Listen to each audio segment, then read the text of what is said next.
UFO 1220, 103.7 FM. Stay tuned for the following special presentation from KOFO 1220 and 103.7 FM.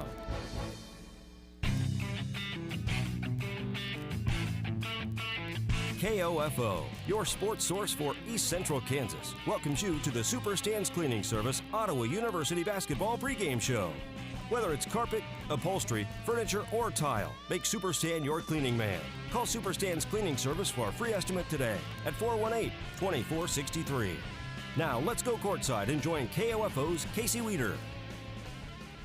Hello, everyone, and welcome to the Superstands Cleaning pregame show. I'm Casey Weeder, joined by Bob Johnson here in Ottawa, Kansas, and Wilson Fieldhouse as your Ottawa University Braves take on the #1 ranked team in the country, the Oklahoma Wesleyan University Eagles. As Ottawa comes in with a record of 16-12, 13-9 in KCAC play.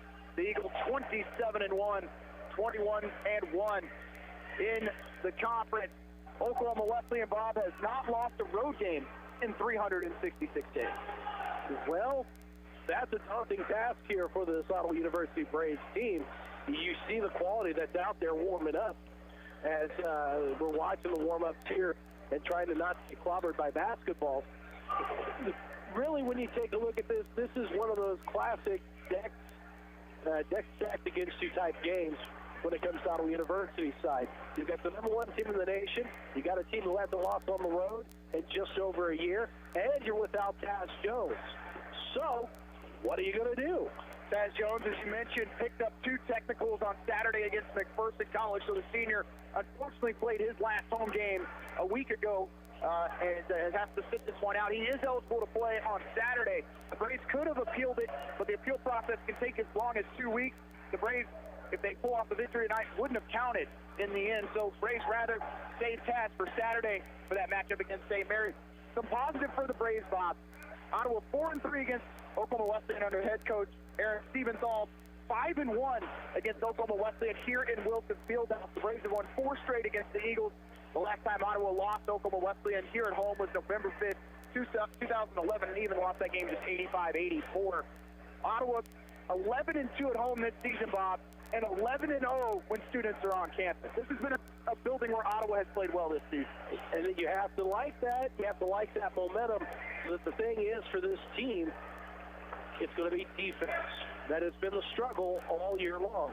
When they choose to play it, how they play it, will they play it? That has been the question all season long. And tonight's the night where they're going to have to find some defense here and slow down this Oklahoma Wesleyan squad. And the first matchup between these two clubs back in early January, Ottawa lost that game 83-66 on January 5th in Bartlesville. Braves shot just 32% from the floor, 26% from behind the three-point line, and 75% from the foul line. Ottawa had 3 players in double figures, led by Isaiah Palmer with 18, Bryson with 14, and Ryan Atkins with 10. This will be the first time since November 13, 2007, that the Braves have hosted the #1 team in the nation.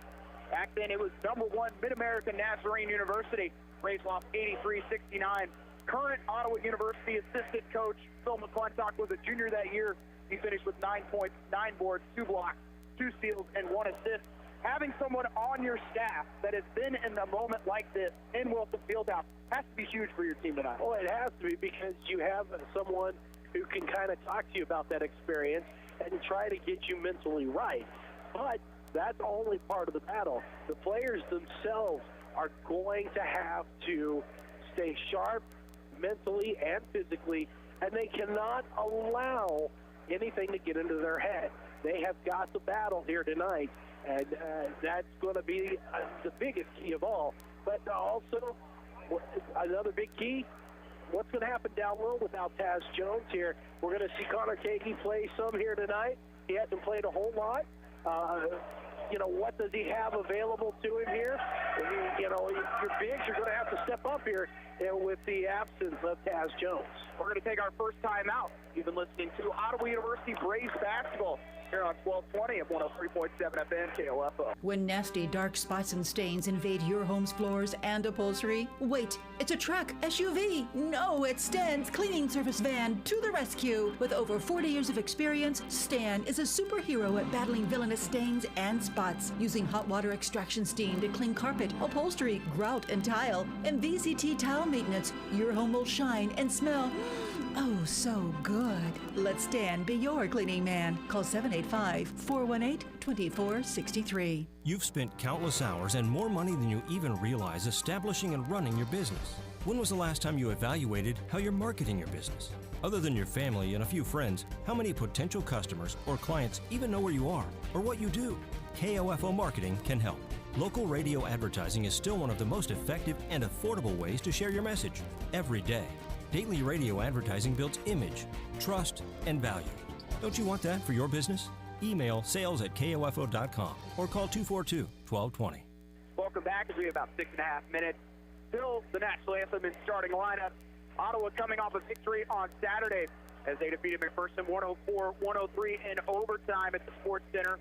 OU senior Isaiah Palmer scored his 1,000th point in a Brave uniform in that victory as he scored 26 points, 19 of those coming in the second half. Also had 12 rebounds. The Braves 45% from the floor, 30% from the three-point line, and 81% from the free throw line.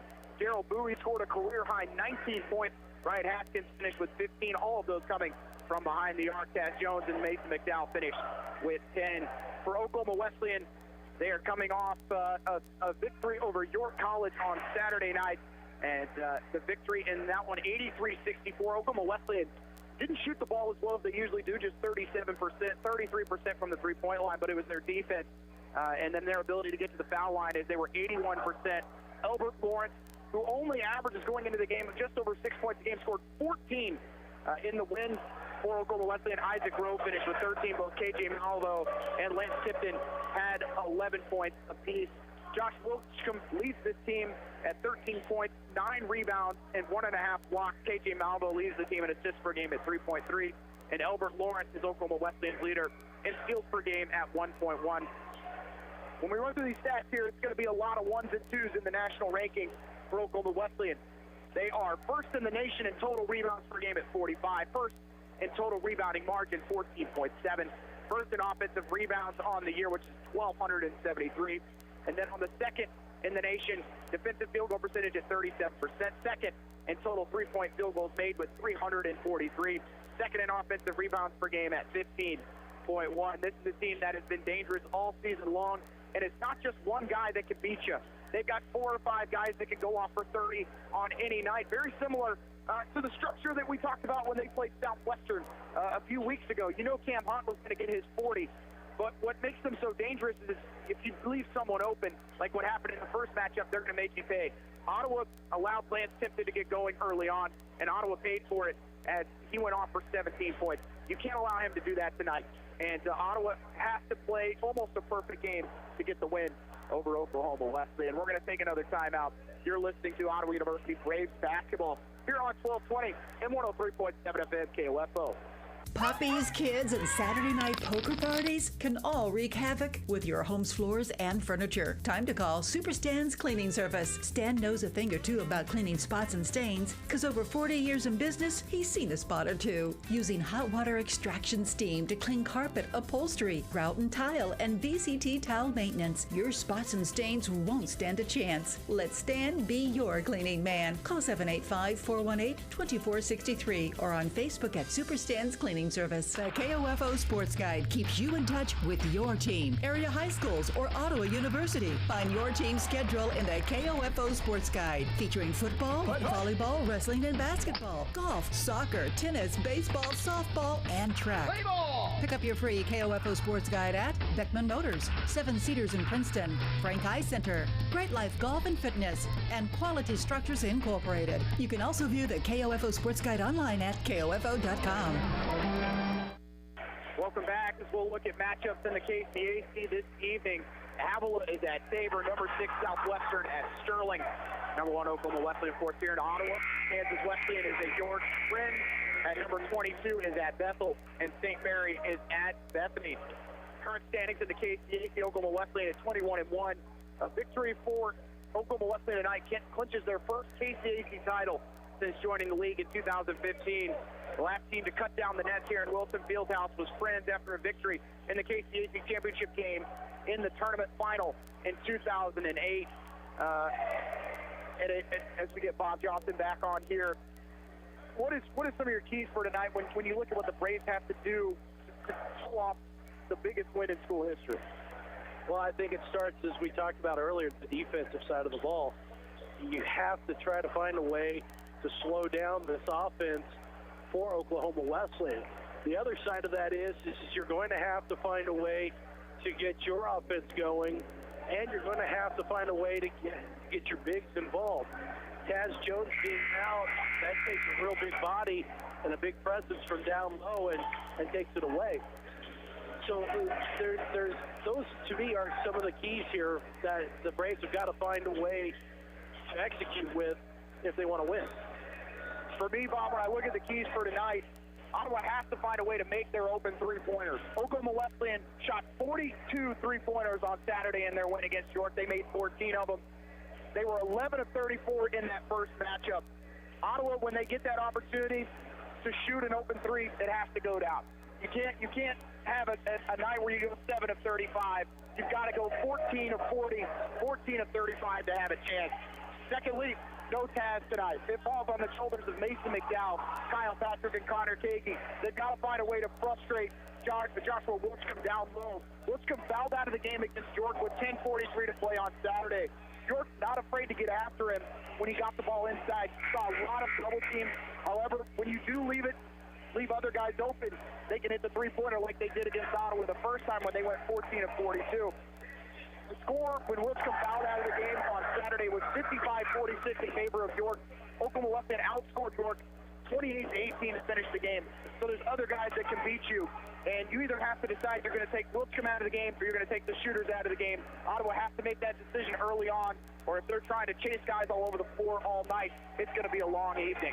Well, I think the other thing to throw onto that real quick, Casey, is that you can't sit here and take bad shots. You have got to make every possession count. We're going to go ahead and wrap up the pregame show. When we come back, we have tips. You're listening to Ottawa University Braves basketball here on 1220 and 103.7 FM KOFO.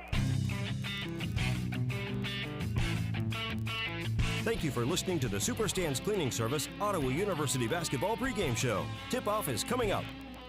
Sports, information, and entertainment in East Central Kansas. KOFO K279CS Ottawa, where keeping you informed comes first. Ask any coach. Wishing for a good game is not the best game plan. At home, wishing your carpet and furniture were clean isn't much of a game plan either. Stop wishing. Let Superstand be your cleaning man. Superstand's Cleaning Service at 418-2463.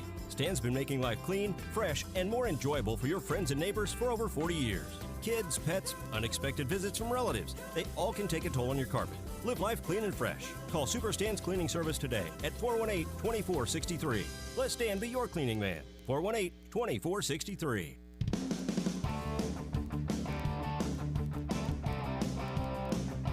KOFO, your sports source for East Central Kansas, welcomes you to this Ottawa University Braves basketball broadcast on 103.7 FM, 1220, and online at KOFO.com. Brought to you by Sutton's Jewelry, Quality Structures Incorporated, Ransom Memorial Health, Ottawa University, and by Lamb Roberts Funeral Home, Superstand's Cleaning Service, Kramer Pharmacy, Kansas State Bank, Costantino's Price Chopper. Ottawa University basketball on KOFO is also brought to you by the Ottawa Recreation Commission, Adamson Brothers, Dingle & Son Mortuary, CarStar, C.S. Cunningham Construction, and by Leon's, the Ottawa Herald, Great Life Golf and Fitness, Arvest Bank, the City of Ottawa, and State Farm Agent Keith King. Now let's return courtside and join KOFO's Casey Weeder. I want to welcome into Wilson Fieldhouse as we complete the national anthem for you. As Wilson Fieldhouse starting to fill up, Bob. Have to expect that with the #1 team in the nation in the building. Well, and you've got to like that atmosphere. You've got the student section filling up. This place is going to get loud. And if this team can feed off of that energy, there's no telling what might happen here this evening. As we will get you the starting lineup here in just a second. They are honoring Isaiah Palmer right now here in the middle of the floor as he is receiving a commemorative basketball after he scored his 1,000th point against McPherson in that contest. For me, I think it freed him up, Bob, and the way he played on Saturday after he got to 1,000, he scored 19 more points on his way to 26 in a come-from-behind effort where Ottawa trailed by 16. Hopefully that freedom allows him to go off here, as they're going to need a big performance from him tonight. I would agree with that, and you know, one of the things that's really awesome here is to see a young man like this come to this program and in 2 years achieve something faster than a lot of players have in 4 years. Yep. And so you know that you've got a quality player there, and if that pressure's off, a full house, we could see a great night here basketball-wise. We'll start with the starting lineup for the visitors from Bartlesville, Oklahoma. The Oklahoma Wesleyan University Eagles, 27-1, 21-1 in KCAC play, 1 win away from clinching their first ever regular season conference KCAC title. And if they lose this game tonight, Bob, they play Southwestern on Saturday for the conference championship. And that would be an interesting matchup, to say the least. But you know, Oklahoma Wesleyan, their whole intent is to come up here and wrap this one up tonight. Oklahoma Wesleyan at forward will be number 0, Joshua Wilscomb, the 6'8 senior from Elmont, New York. At forward, number 1, Isaac Rowe, the 6'7 senior from Mansfield, Texas. At guard, number 3, Albert Lawrence, the 6'1 senior from Dallas, Texas. At guard, number 5, KJ Malvo, the 5'10 senior from Fort Worth, Texas. And at forward, number 24, Lance Tipton, the 6'5 junior from Midlothian, Texas. For Ottawa, with a record of 16-12, 13-9, the Braves have not won 14 conference games since the 2007-2008 season. They can do that tonight with a victory. At guard, it'll be number 10, Ryan Haskins, the 5'10 junior from Osage City, Kansas. At guard, number 12, Alex Streisand, the 6'4 senior from Grapevine, Texas. At forward, number 13, Isaiah Palmer, the 6'6 senior from Brooklyn, New York. And at guard, number 31, Jackson Mallory, the 6'2 sophomore from Lawrence, Kansas. And at forward, number 35, Mason McDowell, the 6'7 sophomore from Paola, Kansas. That last player I mentioned, Bob, Mason McDowell, will take over in the starting lineup for Taz Jones, missing this one due to suspension after his 2 technicals on Saturday. Mason's got a lot of work ahead of him, but he has played well for the Braves this year. He's got a lot, but he's going to have to really step up his game tonight. And the players coming off the bench, as we mentioned, Connor Kagi, players like that, they're going to have a big shoe to fill here tonight. Oklahoma Wesleyan blue jerseys, blue shorts, OKWU written in red, outlined in white, numbers in red, outlined in white with the Under Armour template. Ottawa in the gold jerseys, gold shorts, gray down the side, Ottawa across the chest in black, outlined in gray, numbers in black, outlined in gray, as McDowell jumps it up against Wilscomb. Number 1 in the nation, steps into Wilson Fieldhouse with the KCAC title on the line. Wilscomb wins the tip as it goes to KJ Malvo. Malvo, 18 points against Ottawa in the first matchup. Finds Rowe. He'll kick it in the corner. Tipton open for 3, and you just can't have that if you're Ottawa. He buries it. No, not at all. Wide open shot. Nobody there. And this is what we talked about the pregame show. Braves got to find a way to play defense. 19:38 to play in the first half. 3-0 the lead for the Eagles. Palmer, guarded by Tipton, loses the handle, gets it back. 15 on the shot clock. McDowell in the corner. He'll shoot the 3. It's in and out. Rebound by Malvo, and it'll be knocked out of bounds. That is actually Lawrence who had the ball for a poked out of bounds by Bryson. Good look, though, by McDowell, a player that shoots the three-pointer around 30% on the season. Not a great start, though. The Braves have got to make some stops here down the stretch here in this first half. Wilscomb finds Tipton again for 3. It's good again. And Bryson just losing him. That's the second time Bryson has got caught watching the ball and not defending. And this has been an MO, this team, leaving somebody open in the corner. Bryson's got to step up and play a better defensive spread here. Haskins down low to McDowell. They'll double team. Finds Bryson down low, and he's at undercut. No whistle, and it's going to go out of bounds. Last touch by Tipton, but Bryson gets up slowly. And I'm confused as to why there was no whistle. Found himself under the basket, got undercut, and no foul early on. 6-0 the lead for Oklahoma Wesleyan. Inbounds will go to Bryson, back up top to Haskins. 10 seconds, Haskins, deep 3 on the way, is off the front rim, rebound by Wilscomb. Still had some time there to work with, put up the shot. Malvo down low to Tipton. Tipton in the lane, spinning into the contact, able to score over the top. And Lance Tipton has all 8 for Oklahoma Wesleyan to start this game. Braves have absolutely allowed themselves to be taken advantage of here. They have got to find themselves. And Ottawa, one quick shot. It's missed, but luckily Lawrence steps out of bounds. Ottawa not running their offense. They need to get an easy bucket here as they trail by 8. Oklahoma Wesleyan has a plus 15 margin on the road, and they get out to huge leads, and you just can't fight your way back. Absolute waste of possession there. They get bailed out. McDowell spinning in the lane. It's way off the mark. Rebound by Tipton. Braves down by 8, and they are 0 for 4 from the field. Malvo, guarded by Bryson, and he'll switch. Kicks it out to Wilskam. Right side for Lawrence. Looks inside, he'll go to Wilskam. Backing in on McDowell. Long pass to Lawrence. Baseline jumper from Malvo is in and out. Rebound by Tipton. Tipton putback is good, and Ottawa's down 10-0. Timeout called by head coach Aaron Steventhal, as Tipton has scored all 10 points. We will take a timeout. It'll be a full timeout. You're listening to Braves basketball on 1220 and 103.7 FM KOFO. I came here to run cross country, and it ended up being way different than I thought it was going to be. It's unlike anything I've ever been a part of to be on the team. Everyone is so completely different. There are people you never thought you'd be friends with, nothing like your outside friends, but somehow you all click to be the same and have the same interests, but yet completely different. Everyone's always there for you. It's not just about running. Friendships and families, like they're your siblings when you're away from home. That's what it means to be a part of the Braves cross country and track team, to be a family. Be a Brave. Visit ottawa.edu. This is Chase Dingle of Dingle & Son Mortuary. I recently joined my father in business, and I am looking forward to working with families in Miami and Franklin County. Lewisburg will be my home base, and I am eager to make friends and meet the neighbors. Dingle & Son Mortuary, 785-242-2323. This is Eric Price, Funeral Director at Lamb Roberts Funeral Home in Ottawa, Baldwin City, and Overbrook. We're proud to be involved in the communities we serve and support the youth of today, because they're our leaders for tomorrow. Lamb Roberts Funeral Home, providing compassionate care when you need it most. Welcome back. Lance Tipton, 4 of 4 from the field, 2 of 2 from behind the three-point line, has scored all 10 points for the Eagles. The average is 11.5 per game. He's already just about there, and we're just 2 minutes and 5 seconds into this. Braves have got to wake up here, and they have got to play smart, play within themselves. Bryson almost loses it into the student section. He'll retain it. Haskins right side, 20 on the shot clock. Haskins left side, Bryson, he'll step into a 3, it's in and out. Rebound by Wilskam. Ottawa now 0-3 from the three-point line. Rowe in transition, goes in the corner. Baseline is Malvo, he's double teamed. Finds Tipton in the corner, open for 3 again. It's in and out this time. Wilskam gets it back, finds Malvo. Back to Wilskam, gets by one defender, gets the free throw line, finds Tipton. Tipton off the glass, and he will get it to go. Bryson scores the first empty possession for Oklahoma Wesleyan here early on. And that's a bright spot for the Braves. McDowell in transition hits the 3. And Ottawa's on the board. Huge bucket there. We'll see if this gets the team going. It certainly got the crowd going. 17:05 left in the first half. 10-3 Oklahoma Wesleyan lead. Tipton, right side for Malvo, guarded by Haskins. Pick and roll with Tipton. Ottawa switches. Tipton working on Haskins in the right block. He'll double team, kick it out to Malvo for 3. It's in and out. Rebound around. Wilskam takes it away. Gets it back. Basically just Space Jam lays it into the basket with how long his arms are, and it's 12-3.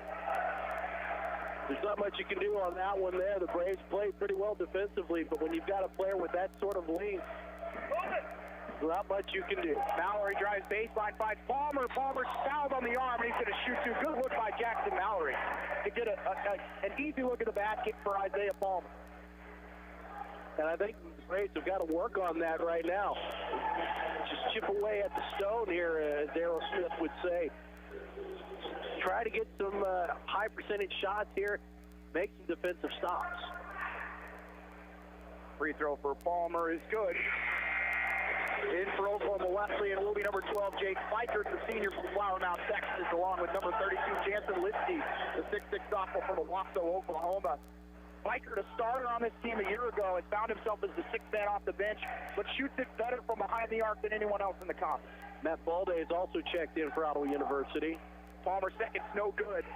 He goes 1 of 2 from the line. Balde, the 6'1" junior from Olathe, Kansas. Ottawa down by 8. 16:25 to go in the first half. Malvo, double screen from Litsky, along with Wilskam. Malvo all the way to the bucket. Layup forced the clock. McDowell with the rebound. He'll leave it with Haskins. Haskins back to McDowell. Goes by Wilskam, gets in the lane. Stuck there. Tries trying to get to the basket. Floater is way off the mark, and McDowell trying to do too much right now. He would have been better pressed to pass that ball there. Litsky to Fikert on the left wing. They're going to go down low to Wiltshire. Isaac Rowe in the corner for three. It's in off the mark. Rebound by McDowell. Long pass by Palmer in the left corner, guarded by Rowe. Palmer, step back, three-pointer from the wing. It's good! And Ottawa gets within 5 and 12-7. As he shook Isaac Rowe right out of the shoe. What a move by Palmer. Big three-pointer, cuts the speed to 5. We'll see what the Braves can do here. Wiltshire on the block, working on McDowell. Gets in the lane, floater is good from 6. And the lead back to 7. 15-18 left in the first half. Wiltshire starting to heat up as he's got 4. Three-pointer in the corner for Brian Haskins. And Ottawa gets within 4 with 15-10 to play in the half. They're finding some momentum here, Casey. After a rough start, the Braves have picked it up. Malvo, left-hand dribble. Double screen, works the one to the left with Wiltshire. Screen coming from Litsky. Malvo in the lane, cut off by Haskins. Leaves it with Rowe. Rowe working with balls on the floor. Palmer fights for it. Ball still on the floor. Rowe gets it back. Rowe, left side to Wiltshire. 5 on the shot clock. Wiltshire with the jumper. It draws rim. Rebound by Palmer. This is the kind of effort that this team has needed on the defensive side of the ball. We're seeing it here now. It's down for 3 in the corner. It's good. And the Braves are within 1. What a big hit. Oklahoma Wesleyan. And the field house is bouncing as Ottawa trailed by as many as 10 in the first 2 minutes of this game. And Oklahoma Wesleyan takes the 30-second timeout. Braves are on a 13-4 run here since that point in time, Casey. And Ottawa now 4 of 7 from the three-point line. After Lance Gibson checked out of this game, Bob, the air kind of taken out of the offense for Oklahoma Wesleyan. Well, and if that's what it takes, that's what it takes. The Braves now have got to continue to play really strong D. And that's one of the things here that has helped them out. After Oklahoma Wesleyan getting some easy shots, Braves started challenging. Into the game for Ottawa, number 3, Daryl Bowie, the 5'10 junior from Rome, Georgia, scored a career-high 19 points on Saturday. Connor Kagi also checks in, the 6'8 junior from Ashland, Oregon. And the crowd is cheering for Kagi, at least the football players. Spiker has it on the right side. Kirk Harris checks in for Oklahoma Wesleyan. He'll have it up high. Aaron, left side to Litsky, down low. And they'll kick it backside to Fikert. Fikert off the dribble, three-pointer contested is no good. Rebound by Palmer. Not a good shot there. You would have thought that maybe they would have taken a few more passes. Bowie to Palmer, left side guarded by Harris. Step back three-pointer from Palmer. It's good. And Ottawa takes their first lead of the game, 16-14. 13:49 to play in the half. What a huge bucket there. Going baseline is Fikert. Fikert in trouble. Spins all the way to the basket, and he won't get it to go. Gets his own rebound, put back, and it's going to score with the foul. That's a big momentum swing there as you tie it up with that bucket. Before that one, the Braves were on a 16-4 run, now 16-6. But an opportunity to hit a free throw here to get that and one. But you certainly have to like the efforts defensively from this Braves team. And offensively, they are really kicking it into gear. Into the game for Oklahoma Wesleyan is Brooks Maddox, the freshman from Muskogee, Oklahoma. And this is the second 5 for Oklahoma Wesleyan that comes into the game. They usually do a 5-5 swap. But this group has a lot of energy that when you get down, it is hard to match it. So Ottawa's got to find a way to do that on the offensive end. Balde in the corner, Palmer for 3 again. It's good! And that is 3 in a row for Isaiah Palmer, and he is on fire. Si, senor. There is no doubt about that. Palmer's feeling it, and we talked about getting that pressure off his back. Maddox baseline floater is good from the freshman. What a teardrop there from the left side of the paint. Silky smooth, the net barely moved there. 13 minutes to play in the half. 19-19 our score. Bowie right side for Haskins. Screen coming from Palmer. Haskins going baseline. Loses the ball. Kicks it back out to Palmer. He dribbles into the corner. Three-pointer on the way. It's in and out. Offensive rebound. Put back by Connor Kagi. And Ottawa leads by 2 again, 21-19. Great positioning. Found the right place at the right time. Fikert for 3. He'll hit it. Oh, Oh, there's a dagger right there. It gets the Eagles back in front from the left side. 22-21. Eagles lead, 12:26 to go in the first half. Balde right side for Bowie. Screen coming from Balder. Bowie driving on Harris. Leaves it inside, goes through the hands of Kagi, but it's tipped out of bounds by Pfeiffer. All 5 starters back into the game for Oklahoma Wesleyan. In for Ottawa, McDowell, Patrick, and Bryson Kyle Patrick, the junior from Hutchinson Kids, who came off the bench on Saturday, scored 8 straight points to keep Ottawa in the game in the first half. They're going to need that kind of effort here. Balde, up top to Bowie. A pin on the shot clock for Ottawa. Screen from McDowell. Bowie leaves it with Bryson. Bryson going by Rowe. Gets to the bucket, has it stripped by Rowe, and Oklahoma Wesleyan goes the other way with Malvo. Malvo in the lane, and he's going to travel. As Lipscomb, the trailer that time, was a little slow getting down the floor. Malvo thought he was much closer. Great job there by the Braves defense to force an extra few steps, and they've got a chance to take the lead again here with under 12 to play. Bryson, left wing for Bowie, goes baseline on Malvo. Picks it up top to McDowell, almost goes over his head. Left side, Bryson finds himself in the corner, dribbles behind the back, leaves it with Patrick. Patrick to McDowell. McDowell by one defender, gets in the lane, kicks out Balde for a 3. It's off the back rim. Patrick has it, gets to Bryson, he tries to score, he's fouled. It gives Kyle Patrick a lot of credit that time, Bob. He actually boxed out 3 Oklahoma Wesleyan players, which freed up Bryson to get that rebound and force the foul. And a big offensive board there. You get to go to the line here. Just the second team foul on the Eagles here in the first half. Bryson, the 6'4" senior from Grapevine, Texas. Free throw is off the mark. These are important points here. You got to take every chance you get at the free throw line. You cannot waste these opportunities. Second on the way for Bryson is good, and we're tied at 22. Hard to believe this game was 10-0 Oklahoma Wesleyan, as Ottawa kind of started to settle in a little bit.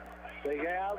The crowd's into it, and Oklahoma Wesleyan is now the one trying to find that momentum again. Malvo, left wing. Inside it goes to Wilscomb, working on McDowell's spin move. It's too easy for Josh Wilscomb. He's got a wingspan that Bowen's jealous of.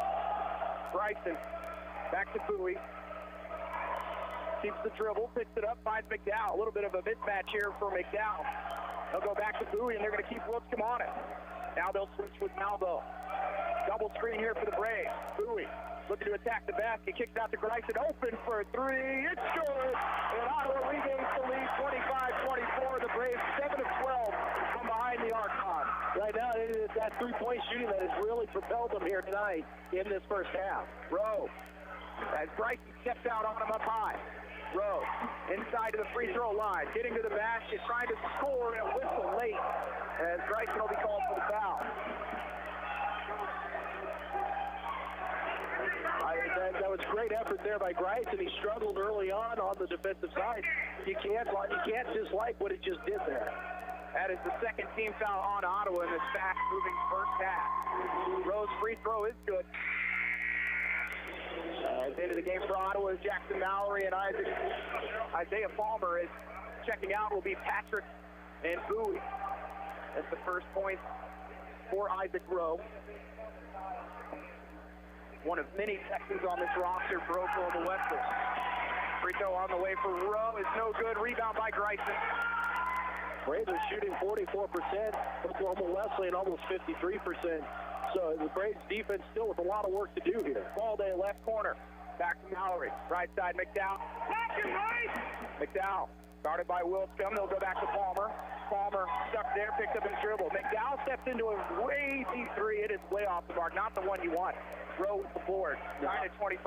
I think there's a little bit more in that possession that they could have done with.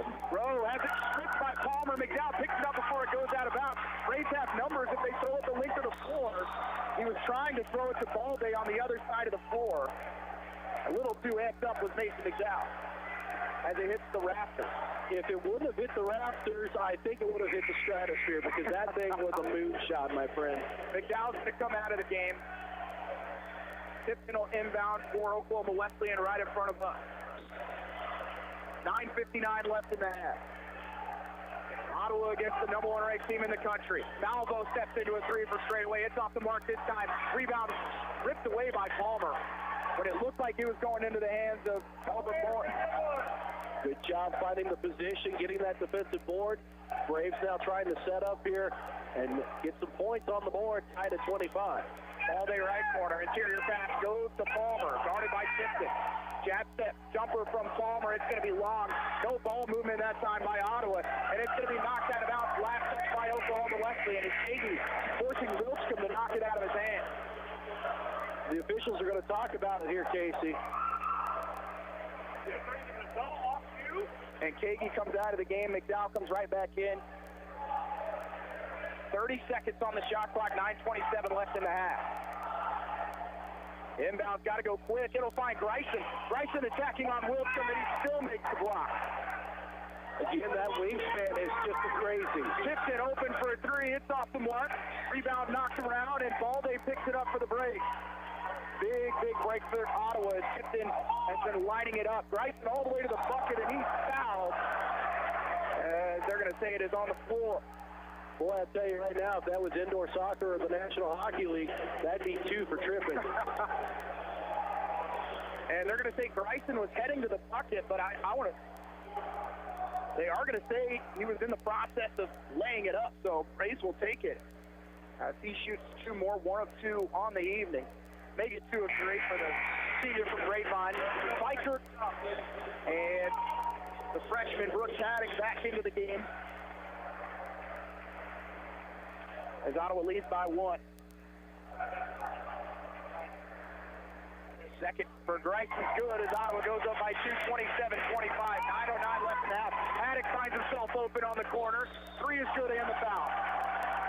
And Gryson picks up his second. And again, Ottawa just not recognizing the play coming out the Mays free throw, as it took 2 passes to find Haddock wide open on the wing. Well, and again, this is part of the problem. The Braves to find themselves in a position where things like this happen. There is no reason for that foul outside the three-point arc. You were beat, let the shot go, and then see, hopefully he misses it. Haddock with 5 points already off the bench. His free throw is good. And this kid, one of the best freshmen in the conference, showing why he gets minutes on the #1 team in the country. 29-27, Eagles lead, 8:58 left in the half. They're going to trap up high. Balde in the corner to McDowell. McDowell dribbling, finds Balde. Balde in the corner. Mallory takes the 3. It's good! It's Jackson Mallory, his second made 3 of the game. And Ottawa leads by 1 again, 30-29. Malvo to the bucket, shot blocked by McDowell. Ball's on the floor. Biker gets it back. His Roscoe shot is blocked by Isaiah Palmer. What a play there by Palmer, coming in out of nowhere to knock that ball out of Wilscomb's hand. 20 seconds on the shot clock. Inbound by Tipton. It'll go to Wilscombe. Up high, 3-pointer on the way is off the mark. Rebound by Haskins. The Spiker can't get it to go. Braves got a break there. He was wide open, was Spiker. Haskins leaves it with Mallory. Mallory goes high off the glass and scores. Ottawa by 3 with 8:10 to play in the half. Mallory scored the last 5. Malvo guarded by Balde on the wing in front of the Ottawa bench. Double screen. He'll work off the one from Tipton. And a reach-in foul will be called on Palmer. It looked like there for a second the Braves were in a zone there. And we'll see if they stick with that. That seems to be working pretty well. And Wilscombe comes out of the game for Litsky. And Ottawa has kind of settled in on the defensive end with Wilscombe after that block from Palmer, but you have to continue to play strong defense, and not a smart foul that time by McDowell, and he'll pick up his first personal. No, not at all. That may have been more out of being tired there, Casey. And Kagi comes in as McDowell takes a seat. Tipton leading scorer for Oklahoma Wesleyan with 10. He'll get it into Malvo. Malvo, right side, was looking for Haddock. Haskins read it all the way, so Malvo has to keep the dribble. Screen coming from Litsky. Malvo keeps the dribble all the way to the bucket, clutches, and then he's fouled by Balde. And Ottawa just letting Malvo get too much penetration right now. Well, I don't think Kagi did anything wrong there. Held his positioning, had his arms up. You can't ask anything more out of a defender. Malvo shoots 2. First free throw for him is no good off the side of the rim. Tipton checks out of the game, and they'll bring in number 2, Brandon Bird, the 6'4 freshman from Denton, Texas. Stephenthal letting the officials know that they're not getting those same calls down on the other end of the court. Now it's a 16 foul on Ottawa. Second for Malvo is good. And after the play, Bryce Fikert didn't get a delay of game call. And that one went through. He tipped it all the way to the back of the wall. Officials have really been watching that this season. 2-point lead for the Braves. 7:35 to play in the first half. Ball day left corner. Back to Haskins. They'll swing it to Mallory. Back to Haskins. Guarded by Fikert. Out to Mallory. Open for 3 again. He'll step into it. He'll hold it. Big three-pointer there. Wide open on the right wing side.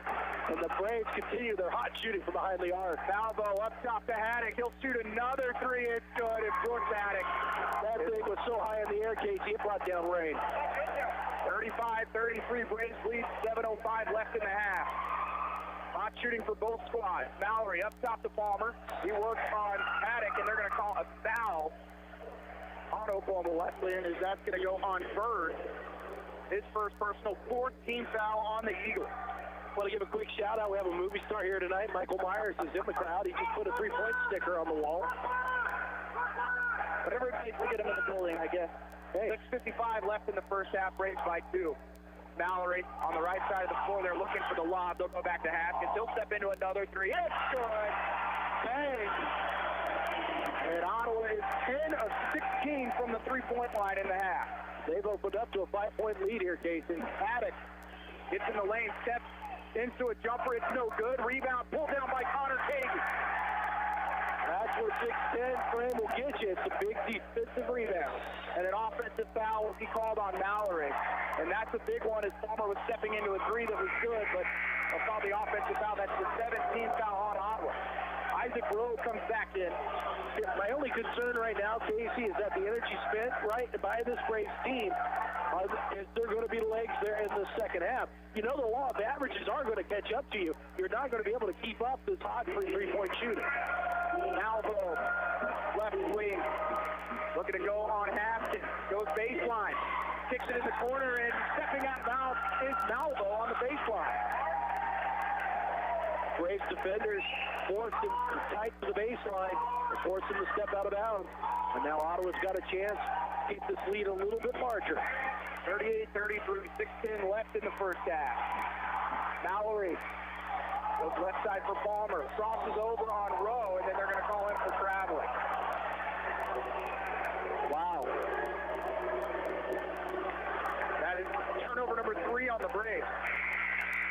As Wilscombe returns for Rowe. Rowe just came into this game. Oh, no, they're going to say Malvo checked out. Excuse me. Rowe was heading towards the bench, but Malvo will check out for the first time in the half as Rowe will bring it up. Wilscombe, they're going to try and take advantage of that matchup on Cagey. Wilscombe driving on Cagey. It's all the way to the basket. Can't get it. No tip-in's no good.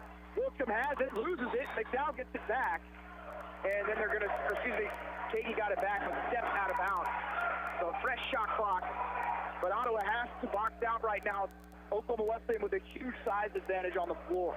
They do have that advantage, but right now the Braves have got to find a way to not let that hamper them here. 5:49 left in the half. Oklahoma Wesleyan inbounds with a fresh shot clock. Inbounds will come from Litsky. Haddock, another jumper. It's back rim, no good. Long rebound. Baldy had it, and Rose saves it to Haddock. Haddock attacking the bucket. Doesn't score off the first attempt. Rebound by Haskins. Colin Cagey put his arm straight up. Beautiful play. Great job by Cagey. I'm sorry, Cagey. Haskins for 3. It's good. And Ottawa goes up by 8. And a timeout foul by Scotty Bostwick and Oklahoma Wesleyan.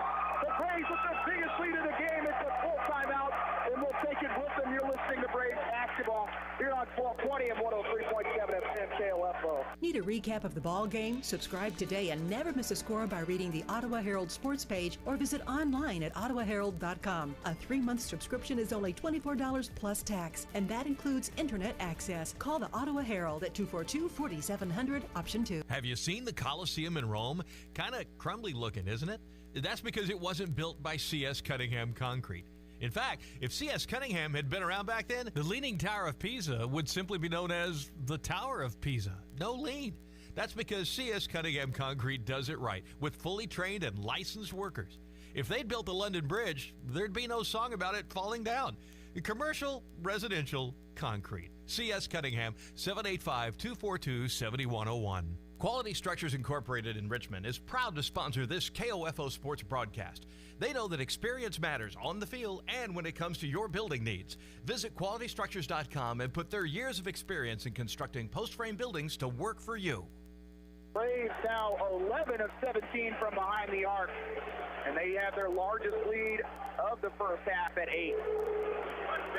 It is amazing what you've seen here. This Braves team went down early, 10-0. Clifton, who scored the first 10 points for Oklahoma Wesleyan, has been held to 0 from that point in time. It's been a completely different game. Rowe guarded by Balde. Bring it back out to the wing. Crossover dribble gets in the lane. They try and run a little pick and roll. Three-pointer on the way off the back rim ball. Wilscomb with the rebound and putback. And Josh Wilscomb now with 8 points on 4 of 8 shooting. Again, his wingspan, his height, such an advantage, able to get those offensive boards, and he made Ottawa pay. Bowie attacking, gets inside, is blocked by Wilscomb. That double clutch is what got him as Wilscomb just recovered and swapped it off the back wall. You got to be smart here now. You've opened up this lead, a 6-point lead. You still play smart. Don't get outside of yourself. Palmer up top to Bowie. The ball day. In the corner, Haskins. 4-3. It's off the mark this time. Kitson gets the board. Thought it was going to get that shooter's bounce and drop right back in. Low in the corner. That goes to Bird. Bird reverse layup, no good. Rebound by Balde. Balde keeps it himself into the left corner. Crossover dribble and loses the handle. Gets it back all the way to the bucket. Reverse layup is good from Matt Balde. Great concentration there. Went along the baseline. Got that extra 2 points. 4:19 left in the half. Braves by 8. They'll lead it with Wilscomb. Wilscomb with the 18-footer. He is feeling it, Bob. Oh, he is on fire. Silky smooth. Balde attacks Wilscomb. Layup on the other. Good for Balde. He avoids Wilscomb, who was trying to take the charge.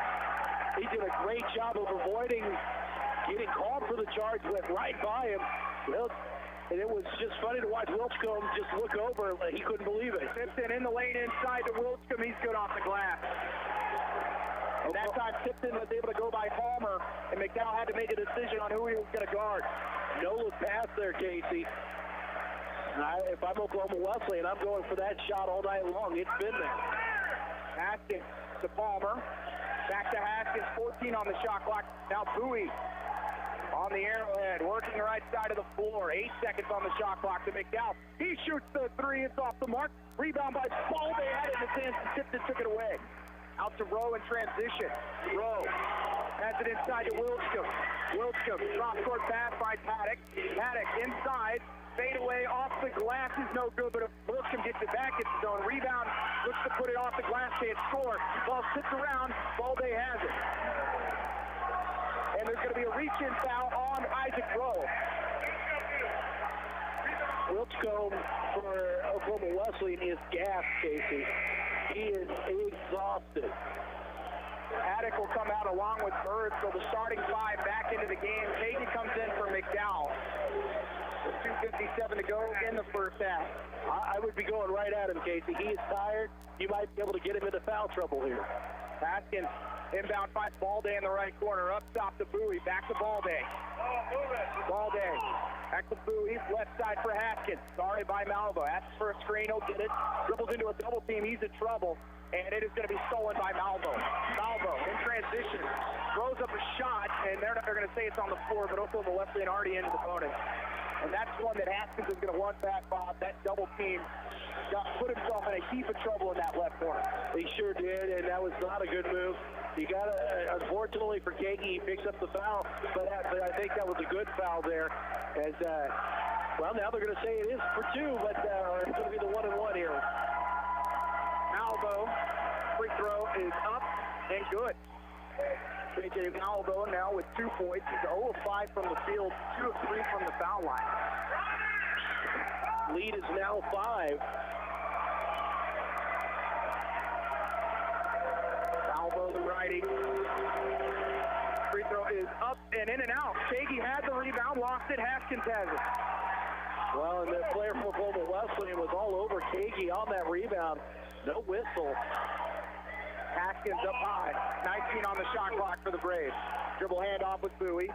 Bowie. Dribble handoff with Balde. Screen coming from Kagi. Layup again by Balde as he goes right by Wilson. Wilson asking his team, where's the hell of defense? The Braves get the lead back to 7. Balde scored the last 6 for the Braves. Teams have been trading baskets now for the last 3 minutes. Rowe in the corner finds Albert Ward standing all alone on the wing, and they can it.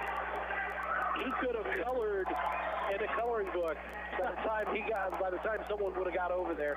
He was left wide open. Haskins started by Rowe. Haskins drives on. Rowe kicked it back out to Bowie. 17 on the shot clock. Braves up by 4. 1:46 to go in the half. Bowie. He'll step into a 3. It's in and out. Kagi fights for the rebound and looks like he might have earned a foul. Oh, they're going to call over the back on Kagi. Man, that's tough. And it looked like Kagi had earned the tip-off the hand of Wilskam, and Wilskam shoots 2. Bowie comes out of the game. Mallory back in. Not sure if I would have went with that look there from Bowie. He hit on Saturday, hit 3 3-pointers. Maybe still a little confident. Hasn't taken a whole lot. I think you could have worked it around a little bit more. Leads down to 4. You can't let Oklahoma Wesleyan get any closer. Free throw for Wilskam is going to be good. It had so much arc. It landed so softly on that back cylinder and falls right in. There's some pretty rainbows going up here tonight inside Wilson Fieldhouse. Wilskam showing why he will most likely be a first-team All-American here in this first half. Oh, definitely. Wilskam looking to go 2 for 2 from the line, and it goes in and out. Rebound by Palmer, and Rowe right in his face after the play. And head coach Aaron Stevensall letting the officials know again. Yeah, big hack there by Rowe. I'm surprised the whistle was not blown. Palmer in the corner to Balde, back to Mallory, back to Balde again for a 3. It's off the front rim. And right now, these last couple threes have been short, which tells me Ottawa might be a little tired. Malvo open for a 3. He'll step into it. It's good. And just like that, Ottawa's lead down to 1. Oh, no, we are tied at 47. Excuse me. Well, that's what my concern was. Is Ottawa going to pour it all out here in this first half and have nothing left?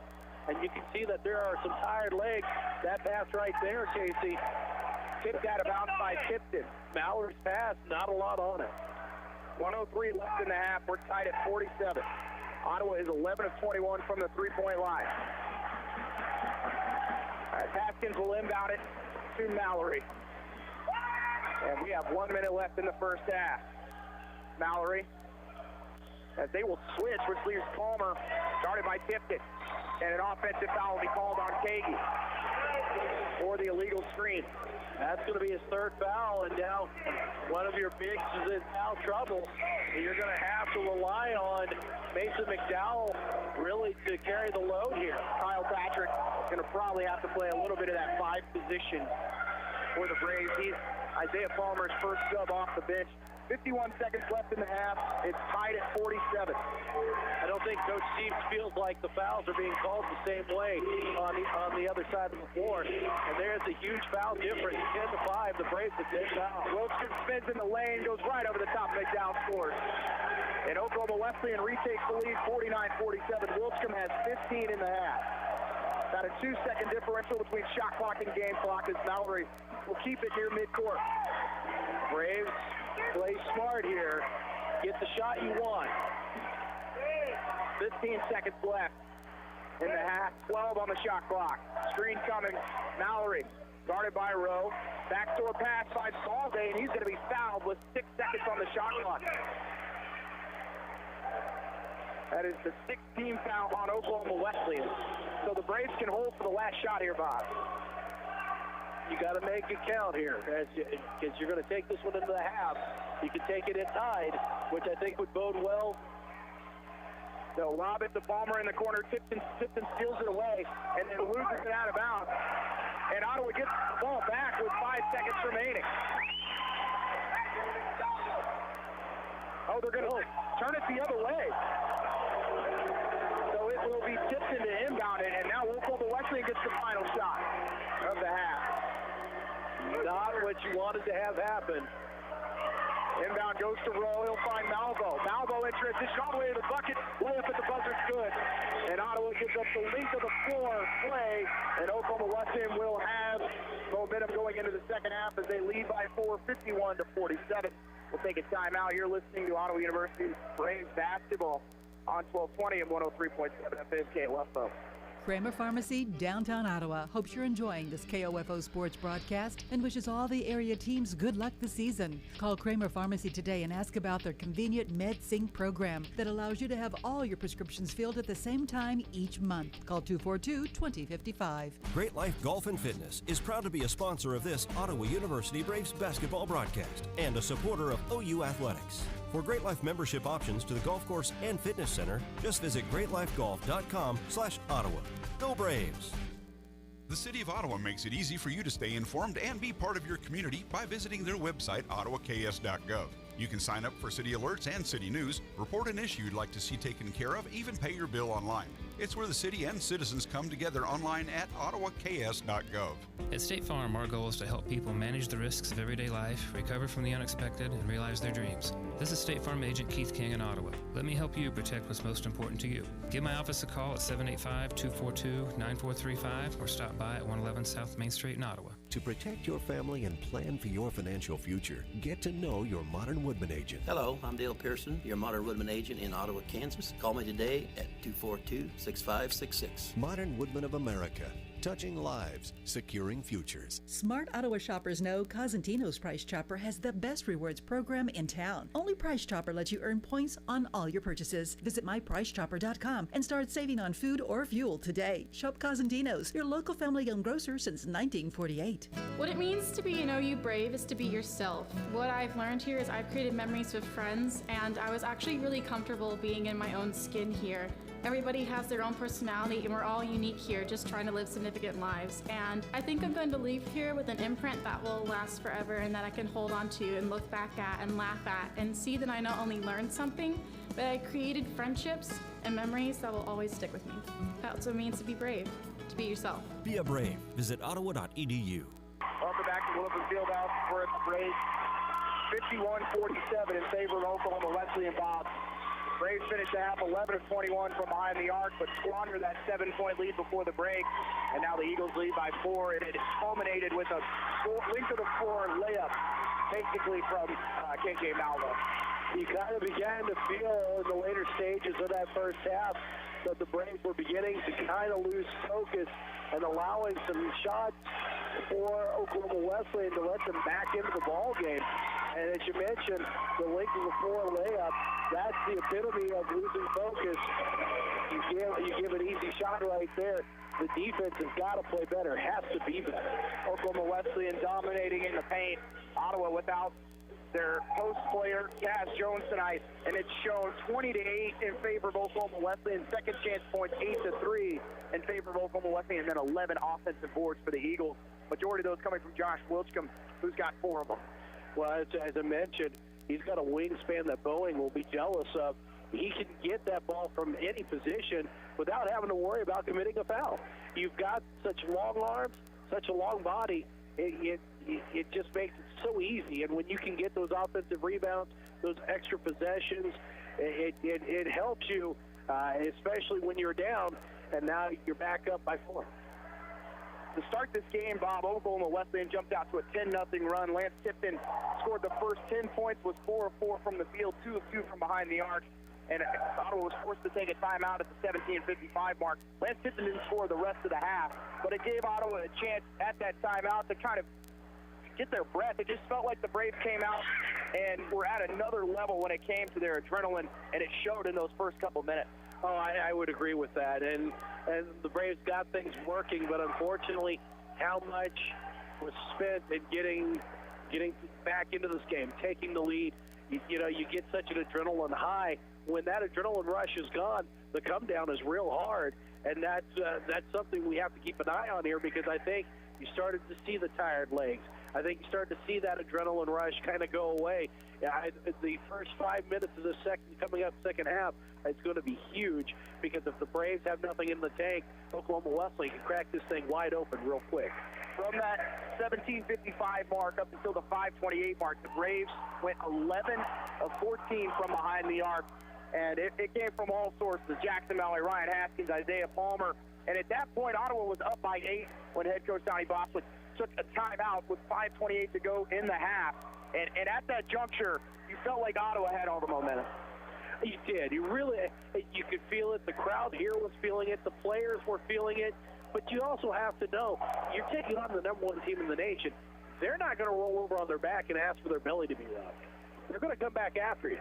Well, and you talk about that defensively. Offensively, Ottawa goes 0 of 4 in that final 5:28 from behind the arc. Settled for some not great looks, a lot of contested looks. Turned the ball over a few times, and they find themselves down 4 at the break to Oklahoma Wesleyan. We'll take a timeout. When we come back, we'll give you your first half stats. You're listening to Braves Basketball on 1220 and 103.7 FM KOFO.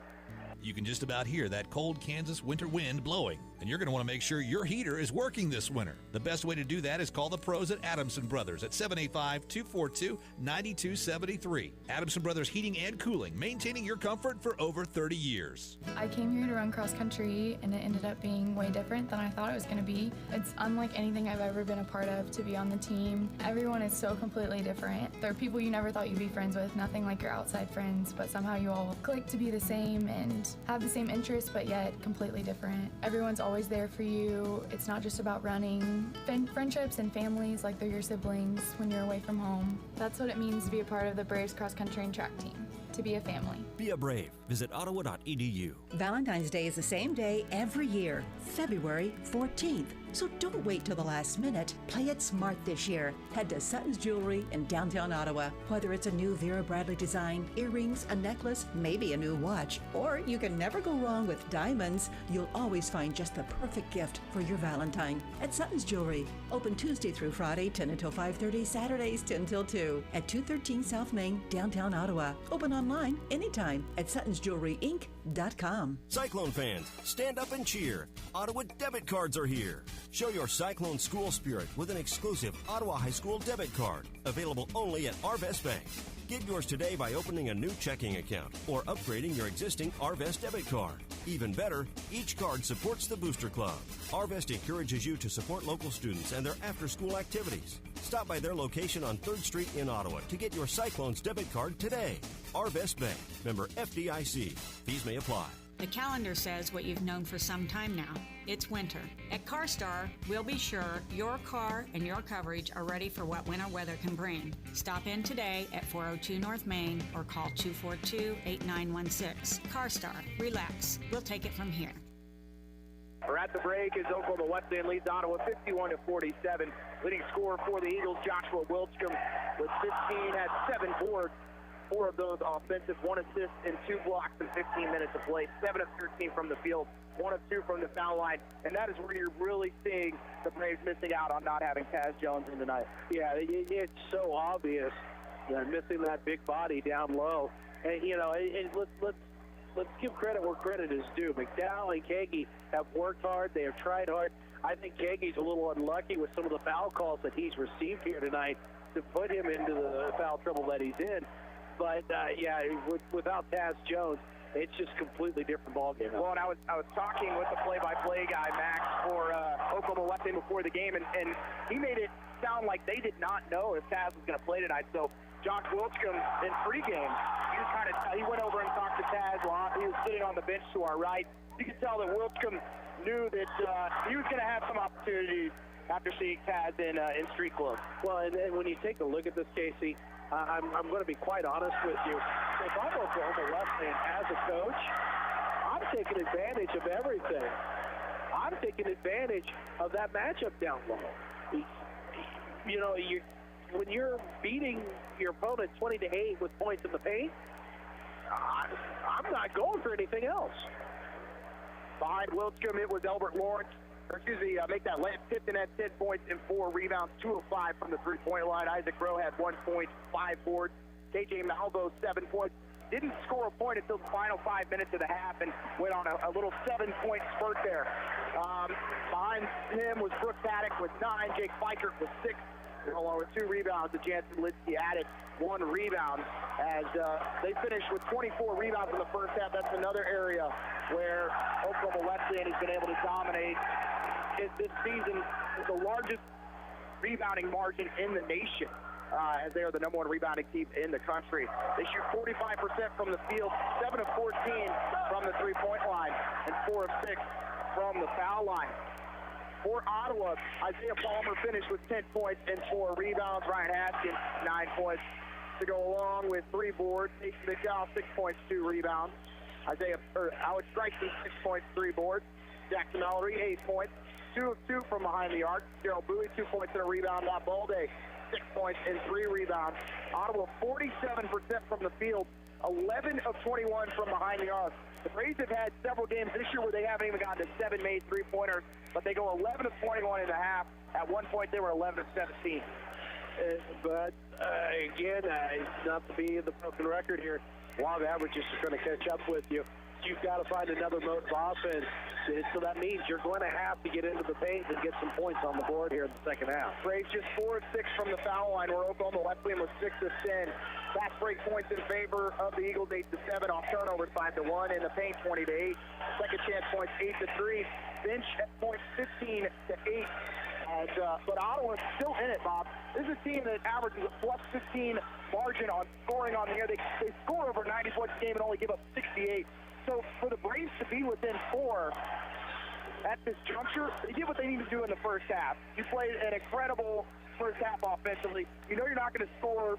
You're not going to make 11 threes in the second half. If you do, you're probably going to walk out of here with a victory. But you've got to make some changes on the defensive end. You're on pace to give up 100 points tonight, which would be the 3rd time in 5 games that would happen to the Braves. Well, this is where the defense has to step up here. You're not going to match them bucket for bucket all night long.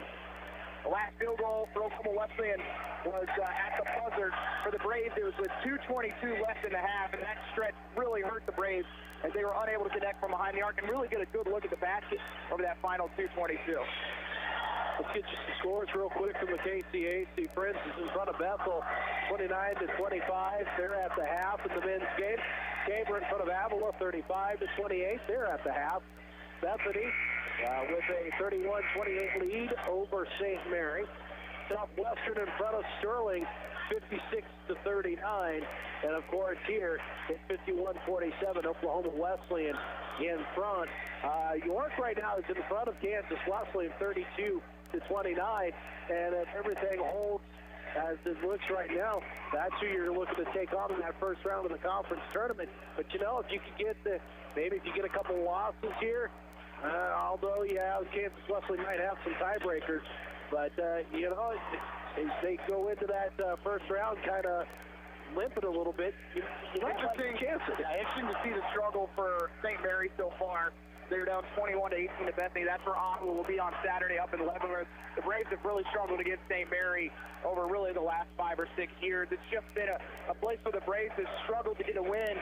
And if the Braves were to fall tonight, the 5th seed would be up for grabs on Saturday.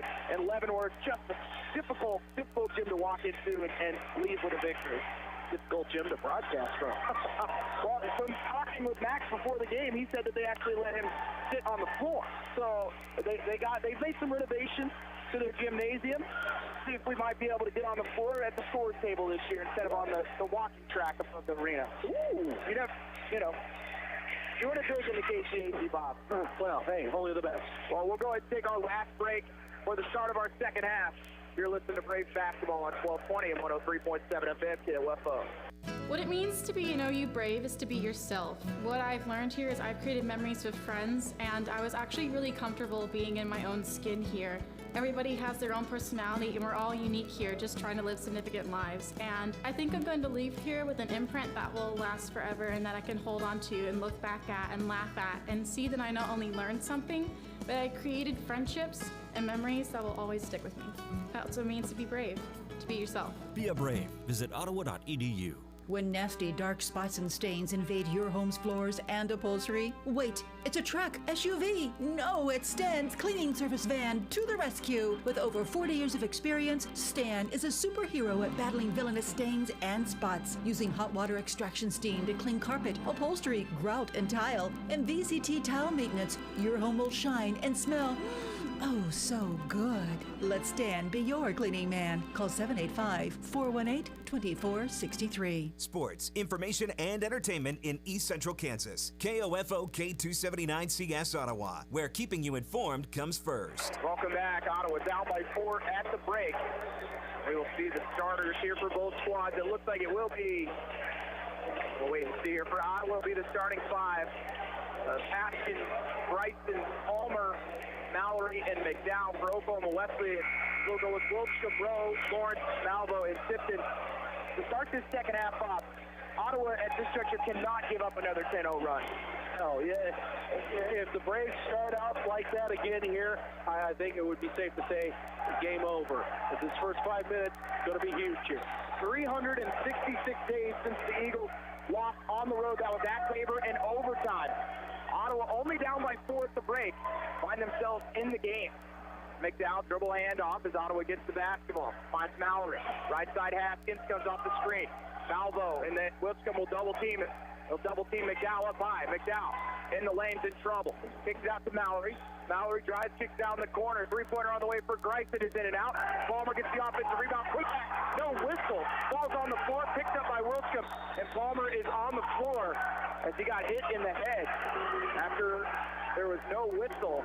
And he is on the floor, and that is no good for Ottawa as the air has been taken out of the gym.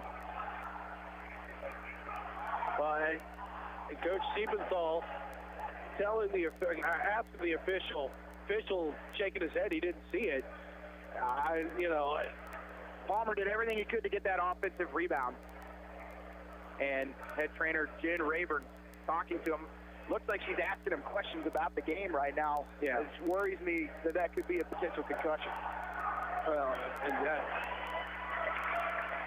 and she's going to take him off right now, and that is, I'm imagining they will go through concussion protocol here as he's going to step back into the training room real quick. He walked right out of the arena. That is not what you want to see.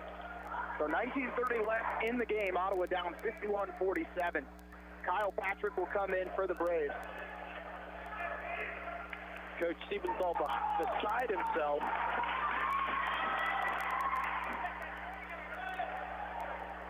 And we will wait and see the officials are waiting on here. They're going to put the shot clock at 29 seconds.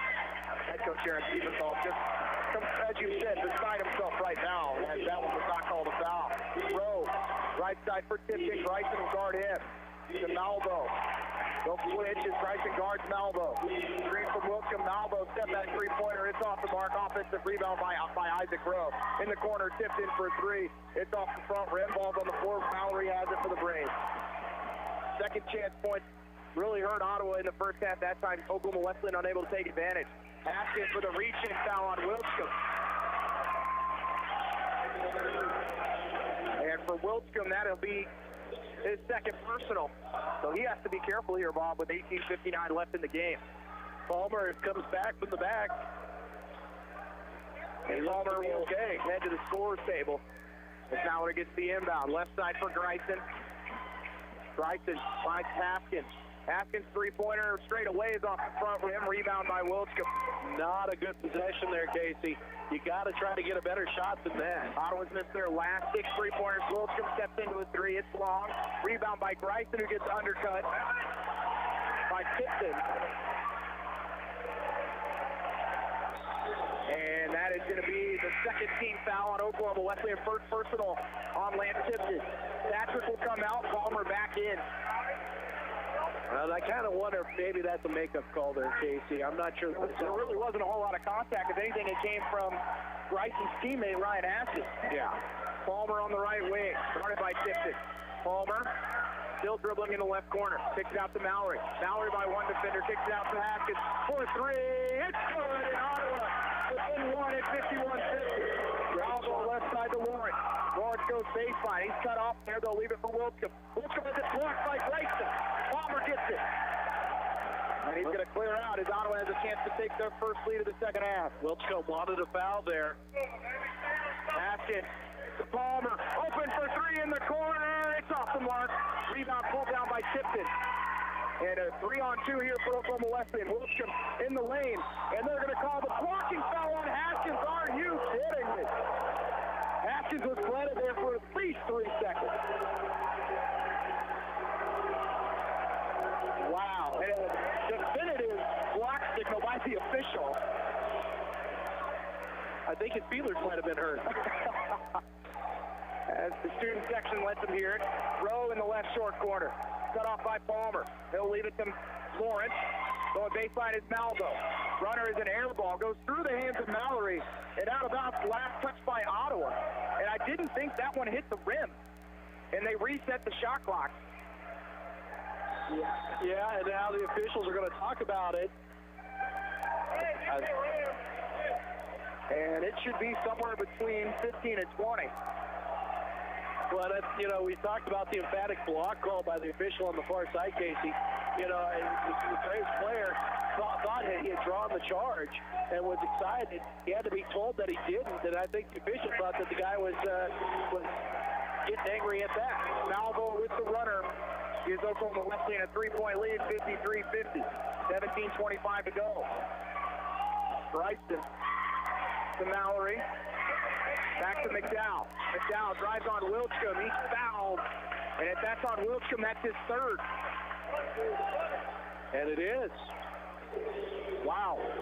So Joshua Wilcomb picks up his third, and we'll see a lot of Chris Murphy over the next 5 to 10 minutes. And Wilcomb checks out of this game. Braves continue here in the second half. They've got to be patient. Inbound finds Palmer inside. Left-hand layup good as he goes right by Tipton and Rowe. Good job of sniping through the defense. Soft touch, plays it in. Braves are within one. 17:07 to play. 53-52 Eagles lead. Double screen for Malvo. They'll switch as they kick it over to Rowe. Big mismatch here. Rowe attacks Mallory, gets in the lane, and he looks to score off the glass, and he's fouled. Shoots two. Oklahoma Wesleyan is doing a great job of getting the mismatches that they're wanting and taking advantage. Head coach Donnie Bosworth is not happy with Chris Murphy. Talking to his senior as Rowe's first free throw is good. Isaac Rowe tonight has 2 points. Stacked with seniors all over the floor. Rowe's a 69% free throw shooter. He hits both. Oklahoma Wesleyan is now 8 of 12 from the foul line on the night. Back to a 3-point lead for the Eagles. You don't have to get it all back here on this possession. Take your time, get the shot you want. Palmer in the left short corner. Looking up high, they'll kick it out to Mallory. Palmer asking for it again, gets it back, attacking on Tipton, fade away. No good, not a good look as Lawrence gets the board. Lawrence left side to Rowe. Rowe kicks it out to Malvo. Back out to Lawrence. Lawrence, 4-3. It's good. Left wide open, nobody out there. Everybody was trying to crash into the lane. That costs Ottawa. It's now at the 6-point lead. Largest lead of the second half for the Eagles. 16-15 to play. Elvin Lawrence now with 6. Mallory gets in the lane, picks up his dribble. Kicked it right side to McDowell. He shoots the three from the wing. It's good. As Mason McDowell gets Ottawa within 3 at 58-55. Big answer from a big man. Rowe. Started by Haskins, and he's going to ask for the floor to clear out here. Rowe. Ottawa's going to switch as Bryson stays on him. Up top to Murphy. Left side, Malvo. Malvo steps into the three from the wing. It's good. Feeling that one. Oklahoma Wesleyan on 9 of 19 from behind the arc as they go back up by 6. Braves 13 of 25 from the three-point line. Palmer in the lane. Leaves it for McDowell. He can't score off the glass. Was anticipating the contact. It never came. Malvo, right side to Rowe. Rowe, right-hand dunk is no good as it hits the front of the rim. And Mallory will have it for Ottawa. In the corner, it'll go to Haskins. Haskins drives, kicks it out to McDowell. McDowell in the corner. Mallory for a three. It's good, and Jackson Mallory.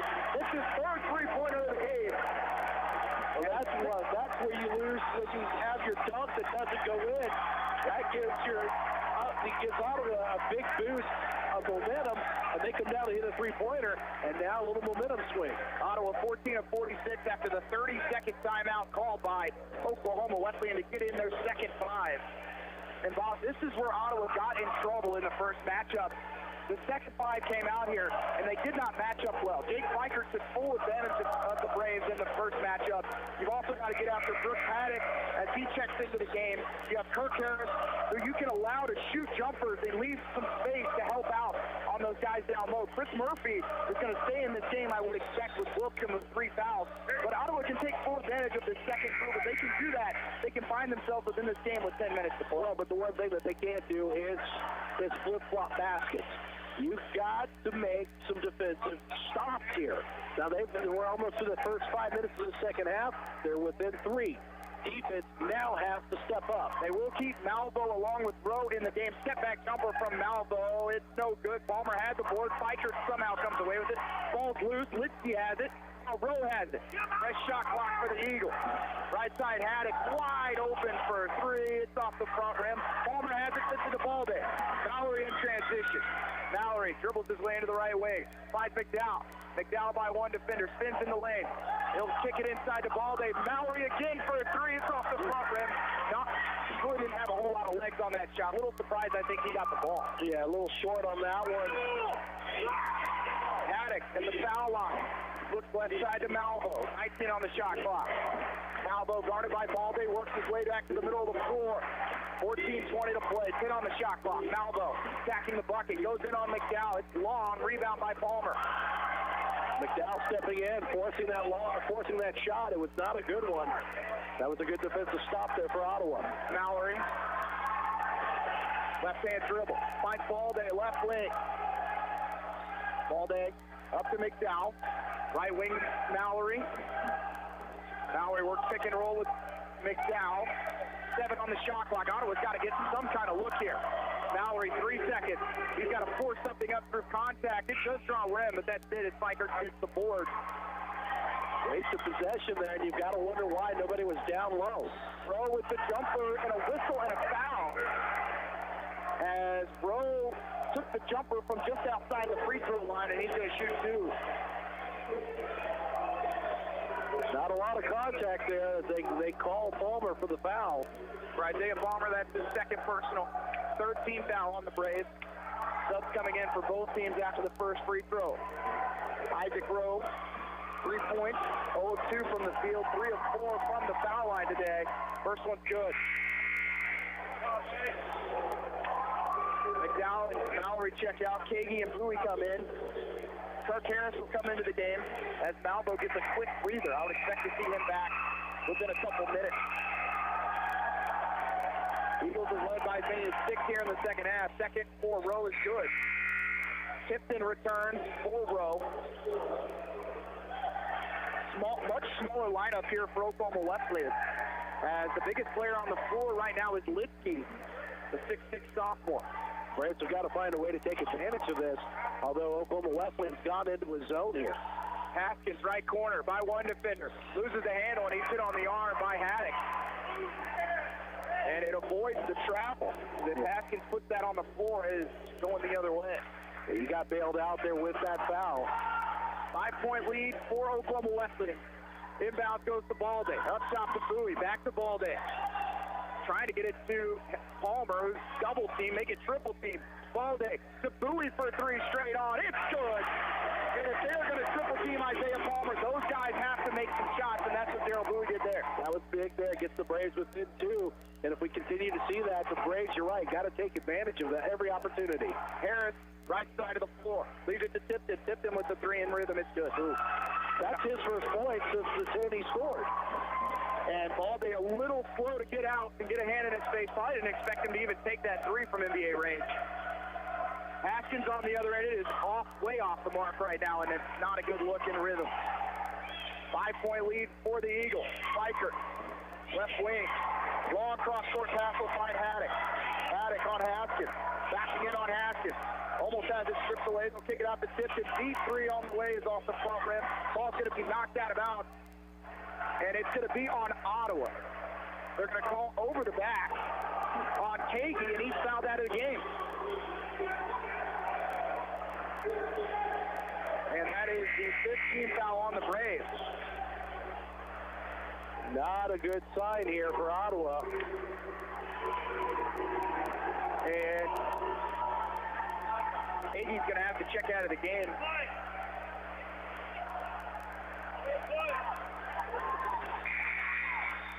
And we're waiting to see. Kagi has not left the game yet. As head coach Aaron Siebenthal taking his time here with Connor Kagi. Well, I don't think that this officiating crew is going to get good marks from Siebenthal here when this one is done. The starting quarterback will check out of the game. McDowell will come in. And I think that was a little bit of gamesmanship by head coach Aaron Siebenthal, wasting as much time as possible. Maybe let your guys get their breath here as they're down by 5. Need a defensive stop here. You cannot allow this thing to get any larger than what it is. Inbound goes to Harris. It's kicked out of bounds by Balde as it ends up in the Oklahoma Wesleyan bench. Good play there by Balde. 12:25 to play. 66-61 the lead for Oklahoma Wesleyan as the inbound in front of their bench. Tipton will throw it in. Goes to Harris. Harris gets the screen from Litsky. Gets in the lane. Jumper from the elbow from Kirk Harris. No good. Nobody wanted the rebound. Bowie finally grabs it. Works his way to the wing. Daryl Bowie, left-hand dribble with the brace on his left hand. Finds Palmer. Palmer in the corner to Greisen. Greisen takes the jumper off the glass. It is way off the mark. Ottawa's missed their last 3. In transition is Harris out to Haddock in the corner. Fikert for 3. It's off the mark. Rebound by Balde, and they're going to call Litsky over the back. As that will be the 15th foul on Oklahoma Wesleyan. Take a little bit of a Bronx cheer there from Coach Aaron Siebenthal after that foul went the Braves' way. Well, when Ottawa's been able to get through an offensive set and actually shoot a 3 in rhythm, they've been pretty good tonight. When they've tried to work off their own dribble and take it one-on-one, they just have not been able to connect. Run through your offense, run some time, make Oklahoma Wesleyan work on the defensive end. Bowie to McDowell. Balde, slash Haddock. Williams good with the foul on Haddock. That is a big bucket right there. And Balde with a chance for the 3-point play. For Brooks Haddock, that's his second personal. 16 foul as Malvo comes into the game. But again, I'm not sure that I saw a whole lot there, Casey. If anything, it probably should have been on the floor. Yeah. But the Braves will take it. They get it within 3. 11:47 to play. Balde's free throw no good. Bowie had it through his hands if Fikert gets the rebound. Braves are 4 of 7 from the foul line. Tipton on the wing. Tipton drive. It gets in the lane. Kicks it in the corner to Haddock for 3 on the other end. It's in and out. Balde had it. Now it's to Bowie. As McDowell fighting inside for board. Bowie driving in the lane. Looking to get to the basket. Williams good with the foul. And Ottawa's within 1. What a huge play there. It looked like Bowie was going to lose his footing right there in the lane. He was able to regain it, spin around, come up from the left side, and put it up and in, and he's fouled. And now a chance to tie it up. So Fikert called for the foul. That's his first personal as Fikert and Litsky come out. Rowe and Lawrence back into the game. And how much longer can you leave Wolfscombe on the bench to Donnie Boxer? Free throw for Bowie is going to fall, and we're tied at 66. 11:25 left in this one. Lawrence left open in the wing. He'll kick it back to Malvo. Right side tips at Haddock. Goes baseline. Gets to the basket. Jumper is going to be long. Rebound by Greisen. Braves got a break there. The defense a little bit in shambles.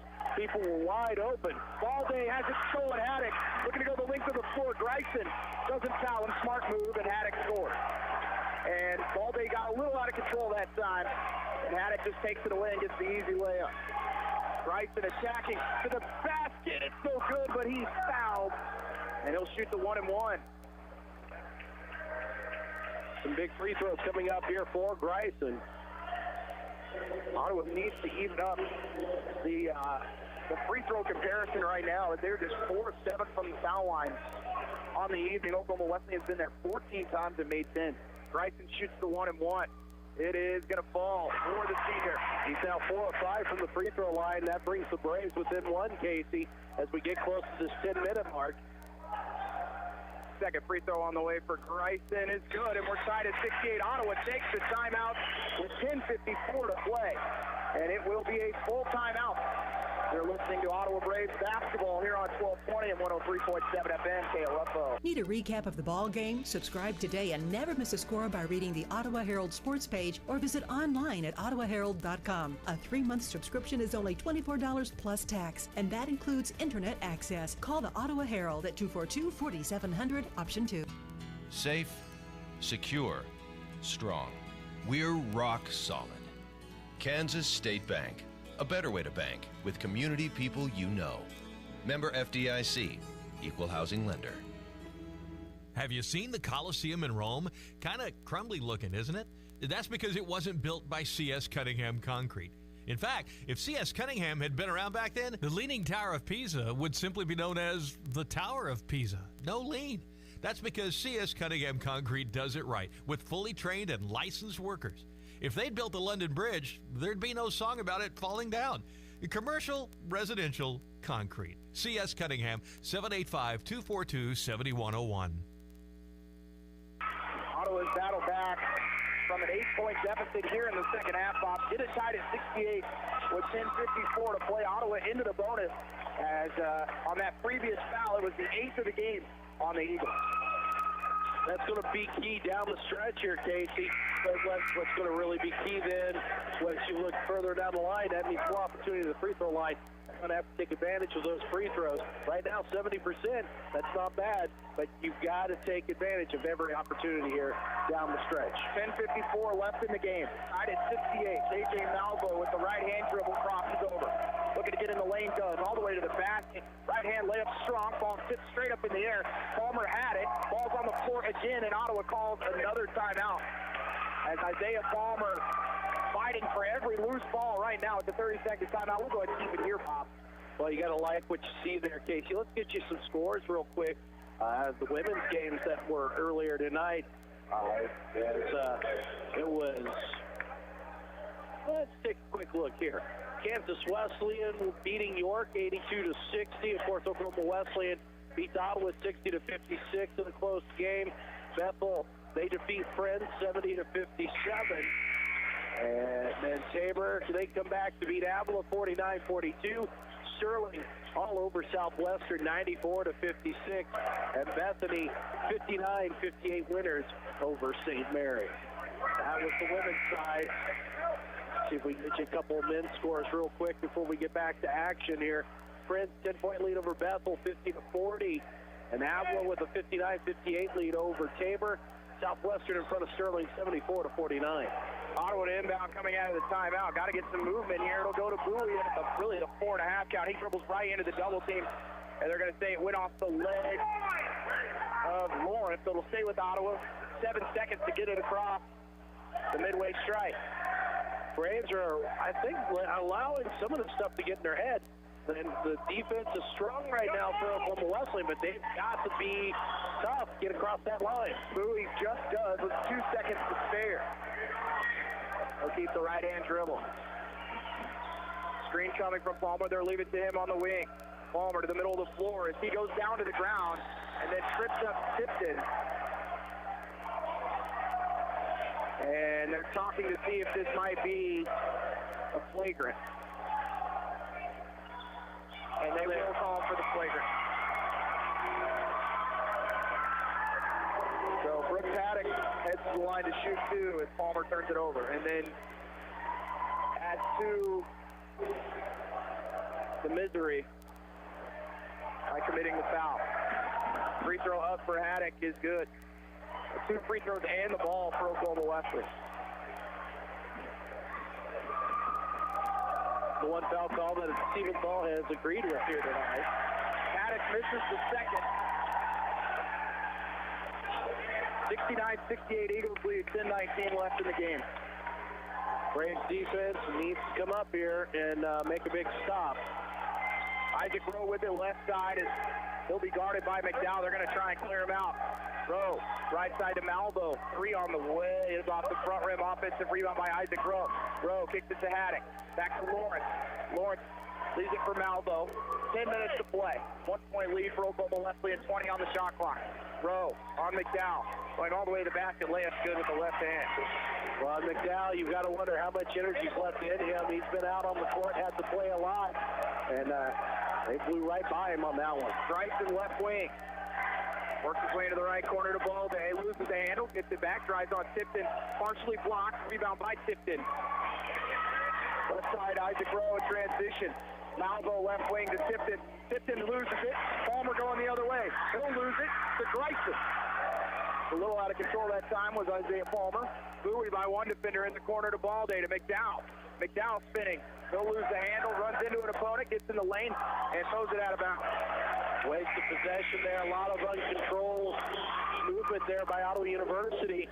You're down by 3 right now. You've got 9:15 to go. You have to be smart. You're taking on the #1 team in the nation here. You cannot make any mental error. That's the 9th turnover on the Braves. The Eagles have only committed 4. 9:08 to play. 71-68. Oklahoma Wesleyan lead. Conference title on the line for the Eagles here tonight. They do not want to have to go to Winfield on Saturday to play for the title. They'll throw it inside. It goes through the arms of Rowe. And here comes Bowie in transition. Bowie all the way to the bucket. Scores through the contact from Haddock. It's Ottawa within 1. It's 71-70. 8:44 left. I like the job by Bowie to attack in that situation. Very, very quick. Got off the court. Made him pay. Haskins steps out on Malvo. And a reaching foul called on Haskins. And that's the 6th on the Braves. For Haskins, that's his 2nd. As Wiltcomb returns along with Fikert, Tipton comes out of the game. If you're Ottawa University right here, Casey, you have got to be in the hip pocket of whoever you're defending. You cannot allow any space whatsoever. And you're about to put Isaiah Palmer on the 6'9" Josh Wiltcomb. So now who guards Rowe, who goes 6'6"? Yes, it'll be Greisen. 15 on the shot clock, 8:28 to play. 71-70 the lead for the Eagles. Malvo, jumper is good. He has been strong all night long for the Eagles. He scored 28 against the Braves last year when the Braves did win here in Wilson Fieldhouse. Palmer at the free throw line, guarded by Wiltcomb. Goes back to Bowie. 15 on the shot clock. Palmer is the screen. Bowie by one defender, gets to the basket, shot blocked. Bowie gets it back, kicks it out. Haskins for 3 in the corner. It's off the mark. Rebound, pokes around, and it's knocked out of bounds by Greisen as he tried to take it away from Palmer. Didn't realize it was the same team there. But I like the fight on the offensive boards by the Braves. A lot of fun with a smaller lineup. A lot of fight, but you've got to make it count. 7:45 left, 3-point lead for the Eagles. Malvo right corner, guarded by Mallory. Malvo goes baseline on Mallory, gets under the bucket. Pass is going to be tipped out of bounds and was intended for Rowe, and it gets knocked out by Bowie. McDowell re-enters for the Braves as Greisen gets a quick breather. 14 on the shot clock for the Eagles. 7:35 on the game clock. Bowie will guard Malvo. They'll go pick and roll with Wiltcomb. Malvo's another NBA-ranked 3 in and out. Thought that was good all the way. Fikert had it, gets it back, throws it back up top to Malvo, and they're going to run a little bit more block here. Big offensive board there. That's their 17th. Rebounding margin starting to go in the favor of the visitors as they are now on a +8 margin. And just like that, Bowie commits the foul, and Malvo's going to shoot the 1-1. That's the 2nd for Bowie here. And the free throw line is not where you want to put KJ Malvo. He is only 2 of 4 today. And on the season, easily shoots over 80%. 4-point lead again for Oklahoma Wesleyan. This is where it started here in the second half. Malvo to get it back out to 5. Good. 75-70, Eagles lead. 7:12 to play. Plenty of time. Play your game. Run your offense. Ottawa 15 of 31 on the night from behind the 3-point line. Bowie back to McDowell. Trying to leave it for Haskins. Has to go to Mallory in the right corner. Up top to Bowie. 12 on the shot clock. Bowie, screen coming from Palmer. works with it. Jumper from Bowie. Confidence and hits it. And Daryl Bowie hits the 18-footer. He is just dead set on grabbing a hold of his team and dragging it across the finish line here. 12 points for Daryl Bowie, coming off his 19-point career high game on Saturday. He'll go to Wilkcomb down low. He spins on McDowell. Looking to go, he's blocked, and it goes off the hands of Wilkcomb as McDowell gets the better of the senior. Digging it deep, finding that intestinal fortitude, knowing that you're shorthanded as the big, and you made a big stop there against a guy who has hurt you most of this night. 6:20 to play, 75-72 Oklahoma Wesleyan. Haskins leads it with Bowie as Ottawa runs motion. Right side Haskins. Haskins double team, they'll kick it out to McDowell. McDowell backdoor cut, finds Bowie, reverse layup is good. And Ottawa gets within one at 75-74. 6 minutes to play. Great basketball smarts. McDowell found him, and it was Bowie doing the rest. Malvo three-pointer from straightaway is good. And a timeout called by Oklahoma Wesleyan as the lead goes back to 4. At 78-74, 5:54 to play. We'll take that timeout. You're listening to Braves basketball on 1220 and 103.7 FM KOFO. Sports, information, and entertainment in East Central Kansas. KOFO K279CS Ottawa, where keeping you informed comes first. I came here to run cross country, and it ended up being way different than I thought it was going to be. It's unlike anything I've ever been a part of to be on the team. Everyone is so completely different. There are people you never thought you'd be friends with, nothing like your outside friends, but somehow you all click to be the same and have the same interests, but yet completely different. Everyone's always there for you. It's not just about running. Friendships and families like they're your siblings when you're away from home. That's what it means to be a part of the Braves cross country and track team, to be a family. Be a Brave. Visit ottawa.edu. This is Eric Price, Funeral Director at Lamb Roberts Funeral Home in Ottawa, Baldwin City, and Overbrook. Our staff knows the importance of working as a team to take care of you in your time of need. We want to show the youth in our communities that we support their teamwork as well by sponsoring this broadcast. I invite you to visit lamb-roberts.com. Kramer Pharmacy, downtown Ottawa, hopes you're enjoying this KOFO Sports broadcast and wishes all the area teams good luck this season. Call Kramer Pharmacy today and ask about their convenient MedSync program that allows you to have all your prescriptions filled at the same time each month. Call 242-2055. We're back here at Wilson Fieldhouse as KJ Malvo hits another three-pointer. He's got 19 on the night. 3 of 8 from the three-point line. Didn't make a three-pointer in the first half. Bob Oklahoma Wesleyan now up to 11 of 27 on the evening. Braves in this, they're up just down by 4. Again, run your offense, but Casey, here's a bright spot for you. Oklahoma Wesleyan scored 51 in that first half. They've only been allowed to score 27 in the second half. Backdoor cut. Palmer can't finish at the rim, but he's fouled by Tipton. Nice pass by McDowell, Bob, to face up and wait for McDowell or for Palmer to clear some space and get to the bucket. And they're doing what they need to do to make some space and make some smart passes. And they're going to bring a towel out here. Palmer with 12 points tonight on 4 of 10 shooting, 3 of 5 from the three-point line. Been to the foul line once where he's 1 of 2, 7 rebounds and 1 assist. That's an old school towel timeout, Casey. That goes back to the days of Will Allison, I think, doesn't it? Yes, I think so. Need to get a sponsor for that. Yeah, that's right. Palmer free throw, good. Braves are within 3. Palmer before that free throw was 1 of 2, now 2 of 3.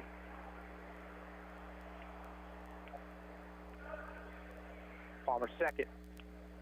On the way is good, and the Braves within 2 at 78-76. 5:40 left in the game.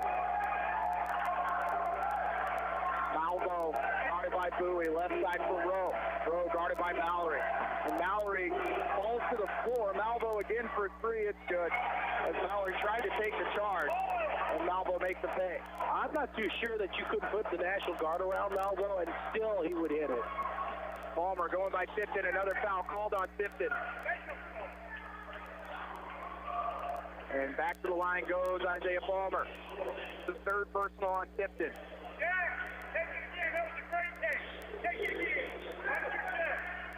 You can't trade 3s for 2s. No. And right now, KJ Malvo is on fire. I don't know if he needs to make some switches whenever he goes pick and roll, but he is just, there really is no range that he can't take a 3 from.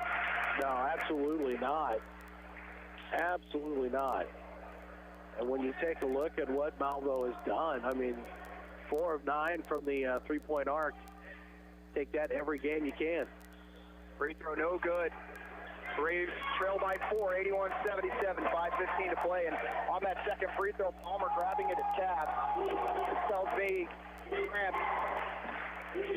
The legs getting heavy for the Braves. Malvo working off a screen from Tipton. Step back. Still works his way to the right corner. Thought about the three. They'll go to Wiltshire. Wiltshire started by McDowell. 9 seconds on the shot clock. Wiltshire in the lane. Going to the basket. Shot partially blocked. Tip in, no good by Rowe. Offensive rebound by Lawrence. Ball still on the floor. Lawrence can't get it to go. And then over the back should be called on Oklahoma Wesleyan. As it goes on Wiltshire, that's his fourth. It is Wiltshire. Crowd, I think, was wanting to travel down there on the underneath the basket as they were making some noise. Yeah, Lawrence got the offensive board, went up pump faked a couple times, might have shuffled his feet, but in that situation, they're not going to give that call. No, he's too far into the basket, has positioning. Well, and you're the #1 team in the nation, Casey. You are going to get some calls. Well, I don't know about that. We've seen how that goes in this conference sometimes. 81-78 the score for the Eagles. 4:47 to play. And they're #1 for a reason. Well, I'm not doubt about that. Not saying they're not. Palmer's second good, and we're within 2 at 81-79, 4:47 to play. It's just like watching an English Premier League game. You know, Manchester City's going to get calls when other teams are. That's a whole new world that you're opening up right there, Bob. Malvo thought about the three, goes back to Lawrence. Down low to Wiltshire. Wiltshire inside easily scores with the contact. That's a bad matchup with Mallory trying to guard Wiltshire. 4-point lead again for the Eagles. 83-79. And a reach-in foul will be called on Lawrence. And Ottawa in the double bonus. For Lawrence, that is his fourth personal. Ottawa shoots 2 more.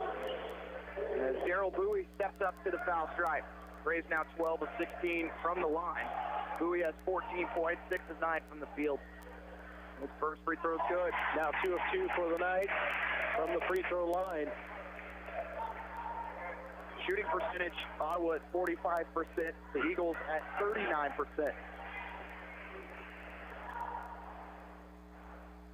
Bowie's second on the way's good, and Ottawa within 2 at 83-81. 4:20 left here in Wilson Fieldhouse. Now it's the time for this defense to step up. Stay with your man. They'll go to Rowe, guarded by Mallory. Rowe looking to the foul line with the right-hand dribble. Steps back, then drives on Mallory again. Pass is partially tipped. Does make it to Tipton. Tipton in the lane, 5. Oh, it's stolen away by Mallory as Palmer got a piece of it. Bowie leaves it up top. Max McDowell by 1. Gets in the lane. Runner is good, and we're tied at 83. 3:50 to go with the Euro step. Great job for the defensive stop, and then making it count on the offensive side, and this crowd is into it. Malvo, right side. He switches. Palmer, Malvo, three-pointer on the ways off the mark. It's going to be tipped out of bounds by Wiltshire, and it'll be Ottawa basketball. Witchcomb came up a little shaky after hitting the floor really hard there. Looks like he's going to be okay, which is good to see. 3:31 left. Braves tied with the #1 team in the nation. I'm not sure too many people would have said that coming in with 3 minutes left to go in this ball game. Especially without Taz Jones. Bowie, runner in the lane, gets it to goal. And Ottawa's up by 2. Their first lead of the second half. 3:14 left. And a timeout foul by Johnny Boswick. And Sarah Bowie has scored the last 7. As we mentioned, Bowie was going to latch his chain on and try to drag it across the finish line. And now the lead is back to Ottawa. We'll take a 30-second break. You're listening to Braves basketball on 1220 and 103.7 FM KOFO.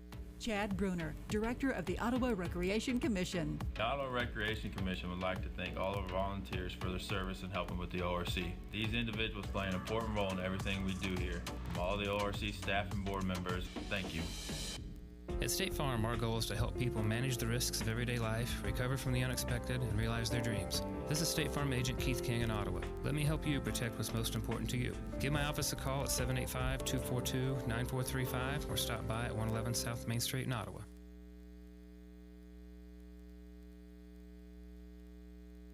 Welcome back. Ottawa has their first lead in the second half at 85-83, 3:12 left. 14-2 run for Ottawa University, which started at the 5:14 mark.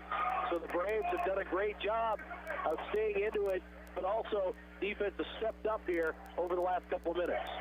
One thing to remember, Josh Wilson with 4, Albert Lawrence with 4 on the foul count right now. It just takes one charge to get Wilson out of this game. He fouled out on Saturday against York. Braves come out with Haskins, Mallory, McDowell, Bowie, and Palmer. 4 Oklahoma Wesleyan. It'll be Tipton, Malvo, Lawrence, Wilson, and Rowe. Inbound goes to Malvo. 3:10 to play. Do not allow Malvo to get anywhere near a shot off. Up top to Tipton. He'll come off the screen for 3. It's no good. Rebound taken away by Wilson, but then it's stripped away by Bowie, and Haskins will have it. 2:57 to play. Braves by 2. Don't have to rush it. Run your offense, get a good look. Yeah. Be patient, wait for the right shot. Mallory to McDowell. In the corner to Mallory. Back to Palmer. Guarded by Tipton. Palmer. Step back three-pointer on the wing. He stalled, and it's 3 for Isaiah Palmer. And Lance Tipton just picked up his 4th foul. Wow. Wow. These are huge free throws coming up, Casey. Palmer, 6 of 8 from the free throw line. If he hits all 3, opens it up to a 5-point lead here. Palmer, the senior from Brooklyn, New York. First free throw on the way is no good. He's got 17 today.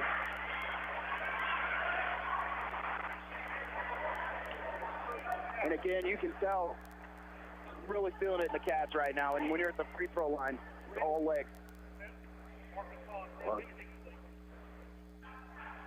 Second one's good for Palmer. There's Braves get off to a 3-point lead. There's no question that when this game is over, that the Braves have left everything out there on the court here tonight. And they're going to make an offensive sub here. That'll bring Fikert and Haddock. So they currently have 5 players on the floor that can shoot the 3. Not a lot of clubs in the NAIA can say that. No. But this is where the Braves defense, like I said, you're going to have to be in their hip pocket. But you have to know who you can't really leave anyone open. So they'll probably try and clear out with Rowe and Malvo is what I would expect. Go pick and roll. Third for Palmer's good, and Ottawa goes up by 2 possessions, 87-83. 2:40 left. Malvo. Guarded by Bowie. Malvo in the corner finds Fikert. Fikert picks up his dribble, can't get it to Malvo, goes back to Malvo. Rowe on McDowell, driving on McDowell, kicks it in the corner, tips in for 3. It's off the mark, rebound by McDowell. With 2:19 to go, the Braves are up by 4. Slow it down. Slow it down. Get your shot here. You've got a 4-point lead. Be smart. 2:08 left, 17 on the shot clock. Bowie standing near midcourt. Screen coming from Palmer. Goes by 1. Bowie keeps the dribble. Looking to go by 1 defender. Reverse layup is a little strong. Tipton with the board, and now they have numbers. Going the other way, Malvo steps up, 3-pointer is blocked from behind. Oh, loose back out to Malvo. Malvo, 3-pointer on the wing is off the front rim. Rebound by Rowe. Back to Malvo. Malvo in the corner. Fikert by 1 defender. 3-pointer on the way is good. Big buckets there. Brings Oklahoma Wesleyan within 3. The Braves tried everything they could. Just could not come away with the ball. 1-point lead for the Braves. 1:28 to play. They'll leave it up top to Haskins. To McDowell. McDowell left side, driving on Rowe. Hits in the lane, kicks it in the corner. Mallory to Haskins for 3 on the wing. It's off the front rim. Offensive board, and it goes off the hands of Isaac Rowe. And they'll stay with Ottawa with a fresh shot clock. Great job by McDowell to fight for that offensive rebound. You get a fresh 30 seconds, and we're going to see Whitcomb come back in. Got to get that defensive sub in, so Haddock will come out. 1:12 to play. I don't know. I might go after Wilchcombe here, see if you can draw that 5th foul. Mallory up top to Haskins. Ottawa can run a little bit more clock and get this under 45 seconds. 105 and running. 24 on the shot clock. Bowie. And Ottawa trying to get it to Palmer, and then he's fouled by Tipton with 57 seconds remaining. And now Palmer shoots 2, and Tipton's fouled out of the game. And that is a big loss there for Oklahoma Wesleyan. Although really he hasn't done a whole lot since starting out the game with the first 10 points. He's only scored 3. But a big presence that you know that can shoot the ball. Paddock checks back in for Oklahoma Wesleyan.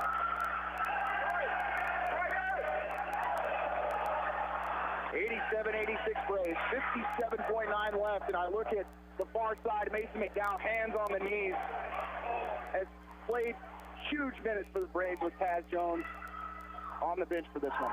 Absolutely got to be exhausted. Free throw for Palmer is good. And Ottawa back up to a 2-point lead. But there's just so many weapons on the floor right now for Oklahoma Wesleyan shooting the three-pointer. You knew one of them was going to drop after they had 3 opportunities on that last possession. Well, whatever you got to do, you cannot allow them to shoot a 3. Palmer hits the second, and a timeout will be called by Ottawa as they lead by 3 with 57.9 to play in the 30-second timeout. We'll take it. You're listening to Braves basketball, 1220, 103.7 FM, KOFO. There's no doubt a cold Kansas winter is headed our way. Is your heater up to the challenge? Call the pros at Adamson Brothers to make sure. 785-242-9273. Adamson Brothers Heating and Cooling, maintaining your comfort for over 30 years. Great Life Golf and Fitness is proud to be a sponsor of this Ottawa University Braves basketball broadcast and a supporter of OU Athletics. For Great Life membership options to the golf course and fitness center, just visit greatlifegolf.com/Ottawa. Go Braves! Welcome back. Braves lead by 3, 89-86, 57.9. You look at who's on the floor. We say there's no one on this team that's on the floor right now, outside of Wilson, I guess, can shoot, it can knock down a 3 for this club. But really, for me, it's Fiker. You cannot allow Fiker to have a good look. Well, I would say, I would agree with that. Malvo to the short corner, kicks it out to Rowe in the corner. Fiker for 3 on the way. He's good. And what did I tell you? Just like that, tied it up. They left him open, and he's going to hit that every time. Timeout called by Oklahoma Wesleyan. And it is a full timeout, so we will take a 30-second break. You're listening to Braves basketball at 1220 and 103.7 FM KLFO. What it means to be an OU Brave is to be yourself. What I've learned here is I've created memories with friends, and I was actually really comfortable being in my own skin here. Everybody has their own personality, and we're all unique here, just trying to live significant lives. And I think I'm going to leave here with an imprint that will last forever and that I can hold on to and look back at and laugh at and see that I not only learned something, but I created friendships and memories that will always stick with me. That's what it means to be brave, to be yourself. Be a Brave. Visit ottawa.edu. Braves and Eagles knotted at 89 after Jake Fiker hits another three-pointer, Bob. Didn't want to say I predicted it, but the one guy on the floor I felt like in that possession that you just could not give up an open look to had to be Fiker. And a guy that has really taken his role in stride, was a starter on this team last year, has been the first man off the bench this year, comes in a big spot and hits a three-pointer to tie it up. Well, that's the epitome of a team player there, and you got to, that is a great thing to know that you can rely on somebody like that, because there's a lot of players, and we've seen a lot of players, Casey, who could be sitting on the bench with the boo-boo face. That's right. That's right.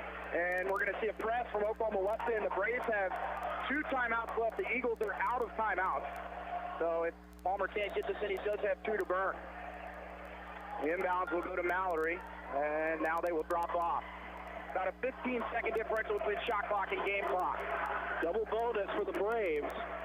Bowie keeps his dribble. Goes to Palmer, guarded by Rowe. Palmer gets in the lane, all the way to the basket, fouled. And he's going to shoot 2 with 31 seconds remaining. And Palmer maybe cramped it up there, Casey. Yeah. And he is not up yet. Trying to fight through those cramps.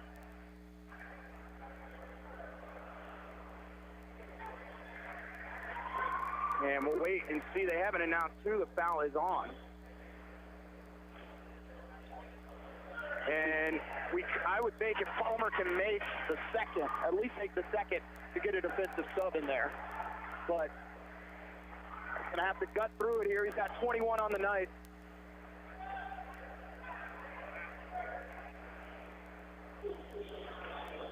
I'm still waiting to see who. We did not get a signal on who the foul was called on. Who was the foul on? They ended up calling it on Rowe, his second personal. Palmer, free throw on the way is good. Huge free throw right there. But again, for Ottawa University, especially if he makes the second, you can't allow a three-pointer. We'll see if Ottawa might call timeout, but Palmer has to make the second. Oklahoma Wesleyan out of timeout. So they will try and sprint it into the front court. Palmer second on the way is good. And Ottawa will not call timeout. They're up by 2, 91-89. Malvo driving left side. And they're going to call the block on Haskins. Wow. As Malvo was trying to sprint down the baseline, which tough break there for Haskins, but I like not allowing Malvo to shoot the three. Yes. In that situation. A little surprised Oklahoma Wesleyan didn't try and hold for the shot. There was no doubt Malvo was going to the basket on that possession. Well, and here's a big key here, Casey. It's just single bonus right now for Oklahoma Wesleyan. So Malvo, if he misses that free throw, you know, the Braves rebound, they're going to have to foul. Well, and at this juncture, you have to think, even if both are made, you want to hold for the last shot. Yeah. If you're playing the #1 team in the nation, you're going to put it in the hands of your best player, and you don't want to give them the chance to win the game. Well, or give them another opportunity. They're just too good, but at the same time, you know, what may come could help. Free throw from Malvo on the way. First one is up and good. And KJ Malvo with 23, 5 of 7 from the foul line. Ice water running through his veins. And a timeout called by Ottawa with 26.3 seconds remaining. Could be a full timeout. And we will take a 30-second break as Ottawa leads 91-90 with 26 seconds remaining. You're listening to Braves basketball. Top 9, 12:20 and 103.7 FM KOFO. It doesn't matter if you're in the game or just working around the house. Injuries can happen, but not all of them require a trip to the ER. Ransom Memorial Health's Express Care Clinic can help. They're now open Monday through Friday, 8 a.m. to 6 p.m. Ransom Memorial Health, providing you with remarkable care. Visit ransom.org. This is Craig Dengel of Dengel & Son Mortuary. All of our locations sell monuments. We have talented people who are experts in bringing your ideas to life to help you create the monument you envision. The possibilities are unlimited. Dengel & Son Mortuary, 785-242-2323. Welcome back. Ottawa leads by 1, 91-90. KJ Malvo will shoot the free throws coming out of the timeout. I think we're both in agreement that this free throw's made. You want to hold for the last shot. Yeah, if I'm Ottawa University, you're not allowed this thing to go to overtime. I think. Well, it does. You want it to be on what you do, not on what Oklahoma Wesleyan.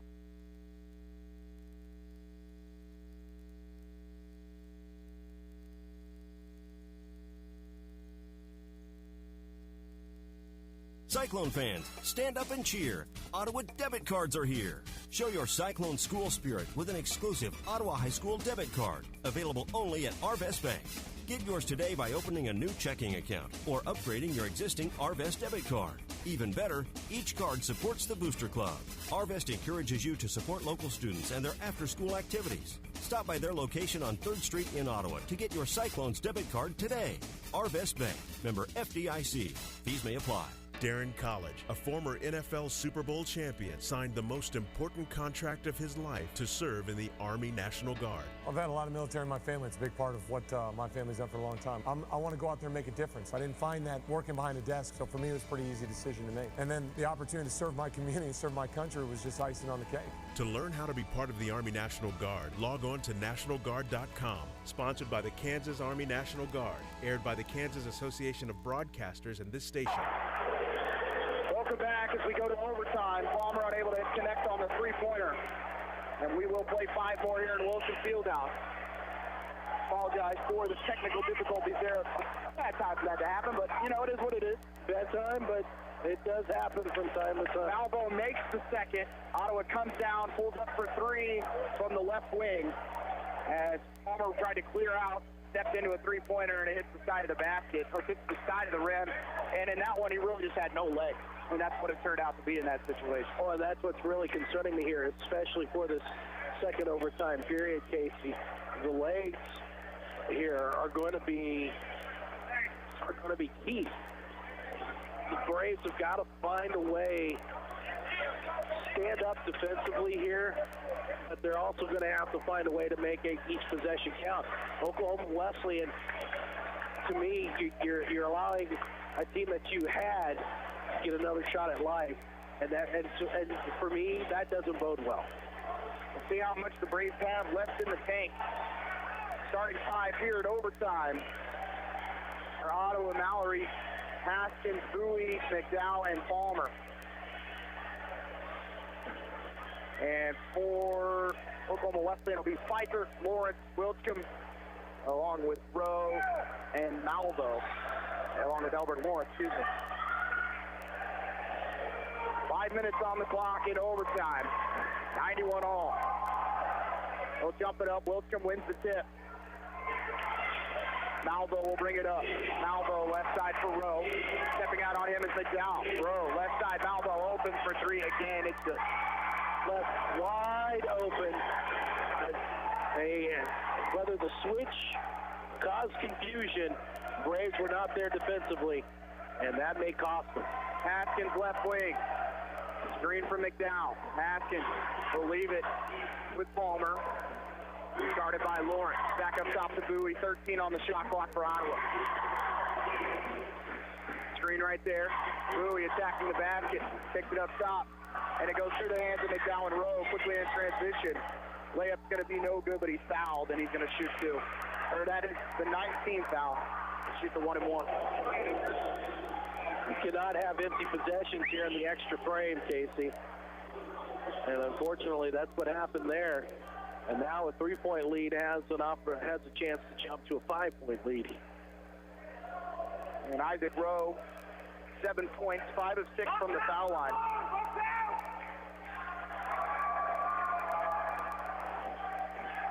First free throw for Rowe is going to come up short, long rebound. Rowe gets it back. Of course he does. They find Pfeiffer, and they'll run some clock here with 4:12 to play. Malvo, started by Haskins. J.J. Malvo with 27. You've got to know who you're defending and where they are at all times here. Malvo on the wing. Up top to Pfeiffer. Gets the screen, kicks it back to Rowe. He shoots the three this time. It's going to be short. Rebound by Palmer. Big break for the Braves. Good look there by Isaac Rowe. 94-91. Eagles lead, 3:45 to play. Palmer leaves it for Haskins in the right corner. Haskins will leave it with Mallory. Mallory driving. Kicks it to Bowie. He shoots the three from the right corner. He scores. No fouls. He falls to the deck as he got hit by Pfeiffer, and we're tied at 94. Bowie once again a spark plug for this team, and he now has 21.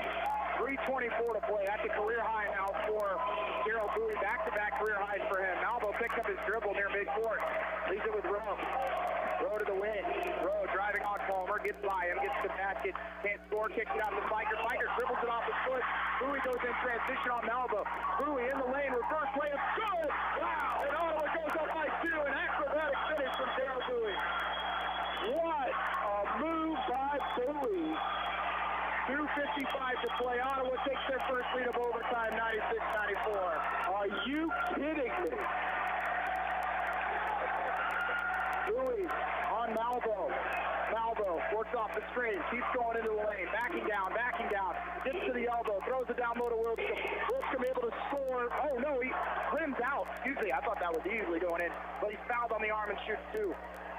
Big break there as that one doesn't fall. Third foul on McDowell. That is the 10th team foul on the Braves. And it is hard to watch Pat Jones draw right, Bob. Wiltcomb 1 of 2 tonight from the free throw line. Wiltcomb's free throw's good. Senior from Elmont, New York. He's got 18. 96-95, the Braves need to be prepared to either box out. Both teams get an extra timeout in overtime. Let's see if they call timeout after this make. Free throw is good. Oklahoma Wesleyan is now 16 of 22 from the foul line. Palmer to inbound. He'll go to Bowie. Guarded by Lawrence. Bowie needs to go quickly here. Crosses over by Taskin. Cross-court pass will find Mallory. Mallory in the corner to McDowell. He loses the handle, and it's stolen away. That's all defense right there, Casey. Forced the Braves to hurry. Bad pass. And now it's an extra possession for the Eagles. 2:19 to play. 18 seconds on the shot clock. Malvo holds near the center line. Screen coming. Won't use it. Drives on Bowie. Goes right by Bowie. Thought about the three. Kicks it in the corner to Lawrence. Back with Malvo for three again. It's in and out. Rebound by Palmer. And he'll find Mallory. And every time the ball leaves Malvo's hands, it looks like it's going in. No, it certainly does, but I think the Braves did a really good job there. 1:40 to play. 18 on the shot clock for Darryl Bowie and the Iowa Braves. He'll kick it to Haskins.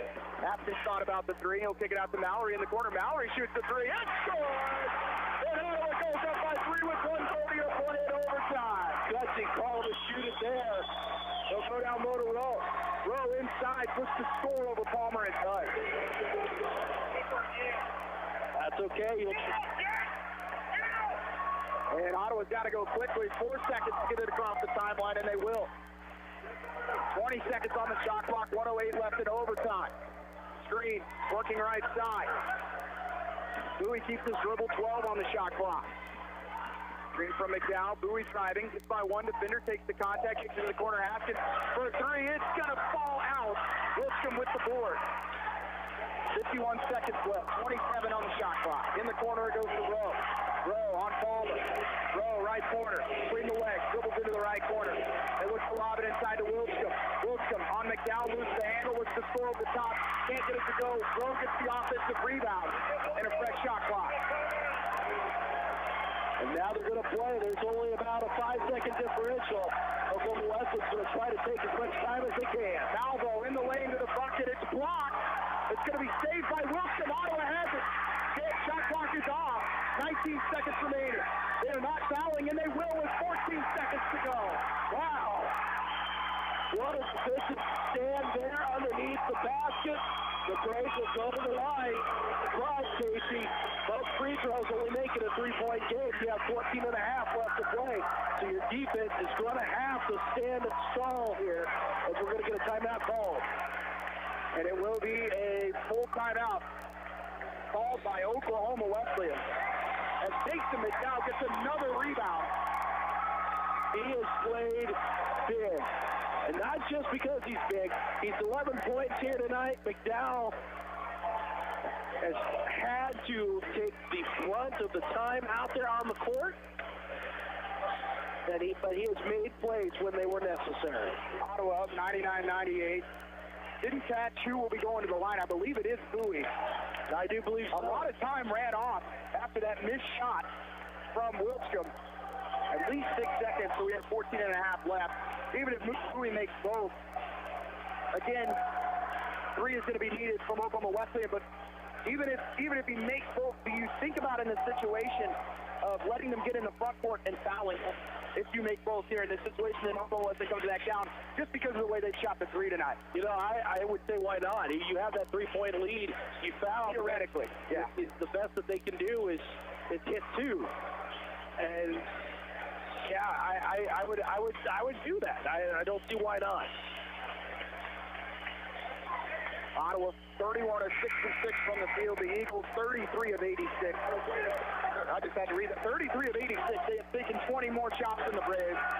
And rebounding-wise, it is 53-42. So Ottawa has definitely made it closer than most teams have been this year on the board. So Darryl Bowie will shoot 2. On the floor for Ottawa, it's Palmer, Bowie, McDowell, Hopkins, and Mallory. For Oklahoma Wesleyan, you've got Fikert, Haddock, Rowe, Wilchcomb, and Maldo. Or the murderer's row when it comes to shooting 3 points. That's right. Bowie has 23 tonight. Free throw is good for him. 2-point lead for the Braves. They go up 198. And I do believe that after this free throw, Coach Steves is going to take a timeout here.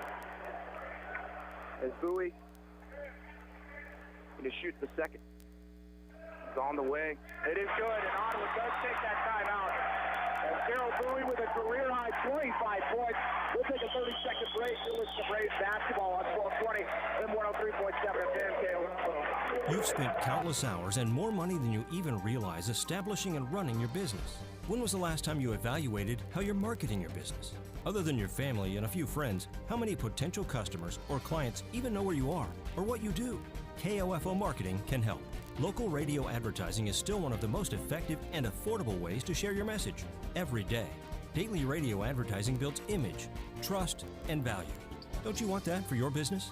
Email sales@kofo.com or call 242-1220. We're back here as the Braves have a 3-point lead, 14 and a half seconds remaining. Gerald Bowie, career high 25. And just kind of picking up where he left off on Saturday. They didn't beat him a whole lot in the first half against this person. But in the second half in overtime, it was him and Isaiah Palmer that carried this team.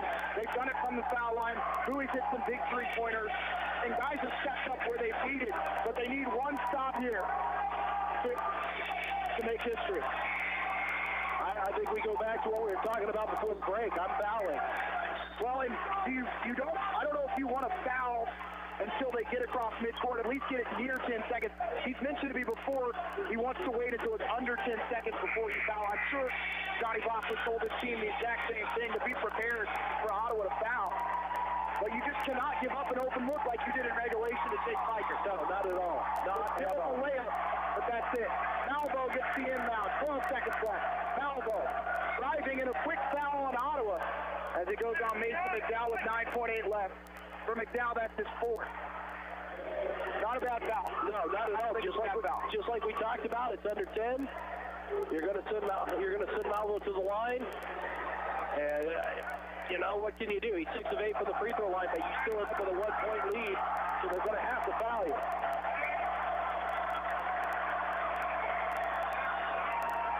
Free throw for Malvo's good, and he has been nailed from the foul line. Now 7 of 9. 5 assists, 27 points, make it 28 after that free throw. Great night for him. You can see why this team is the #1 team in the nation. 9.8 remaining. 101-99 Braves. Malvo, second on the way, is up. It's good. 101-100. And the ball will be in the hands of Jackson Mallory. Ottawa has one timeout left. Mallory in the corner to Haskins. They're going to foul him with 8.5. So Haskins will head down to the other end to shoot 2.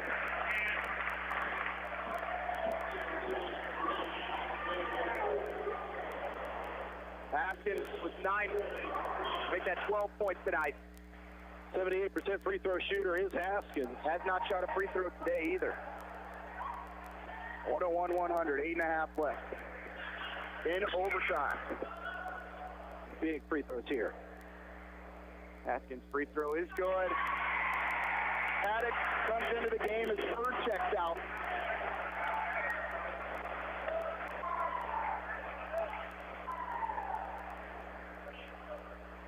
Haskins, second free throw is up and good. And another timeout will be called by Ottawa. As Haskins hits both free throws, and we'll take a 30-second break. You're listening to Braves basketball on 1220 and 103.7 FM KOFO. The KOFO Sports Guide keeps you in touch with your team, area high schools, or Ottawa University. Find your team's schedule in the KOFO Sports Guide, featuring football, volleyball, wrestling, and basketball, golf, soccer, tennis, baseball, softball, and track. Pick up your free KOFO Sports Guide at Ottawa University, Kansas State Bank, Ottawa Family Physicians and Ottawa Care Clinic, Ms. Fix-It Computer Repair, and Maggie's Gourmet Popcorn and Glazed Nuts. You can also view the KOFO Sports Guide online at KOFO.com. 103-100. Braves lead 8.5 seconds remaining after Ryan Haskins goes 2 for 2 from the foul line. Braves on the night, 24 of 29 from the stripe. That is a huge key to where they are right now in this game. Hitting those free throws. Braves now Casey, I don't know about you, but I think I would maybe look at fouling again here. I'm sure they will want to try and get this into the corner to Piker. You could look for Haddock as well. He's been hot tonight. He's got 12, 2 of 4 from behind the arc. Piker 3 of 5. You're just kind of soaked in the atmosphere right now, something we haven't felt in this building in a long, long time. No, I think this type of atmosphere hasn't been here since the 08-09 season. 103-100. Inbound will come from Rowe. He runs the baseline. He'll find Malvo. Malvo in transition, and they're going to foul him with 6.2 remaining. And back to the line will go KJ Malvo. Definitely not the one that you wanted to go to the line. But again, 6.2 left to play. The best he can do is get it within 1. Malvo back to the stripe again. Free throw on the way for him is good. Ice water, man. 9 of 11. Incredible. And he has not missed this the first half. Incredible.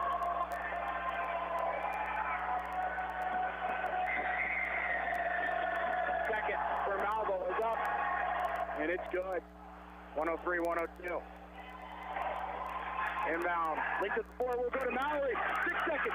5 seconds. 4 seconds. They'll leave it with Haskins with 2.9. And then he's pushed after the play as he got crushed into the Ottawa bench. And they'll come over here. And we'll wait and see what the officials saw. Haskins and Malvo will shake hands after the play. It was just a foul, nothing more than that. And Haskins will step to the line with 2.4 remaining.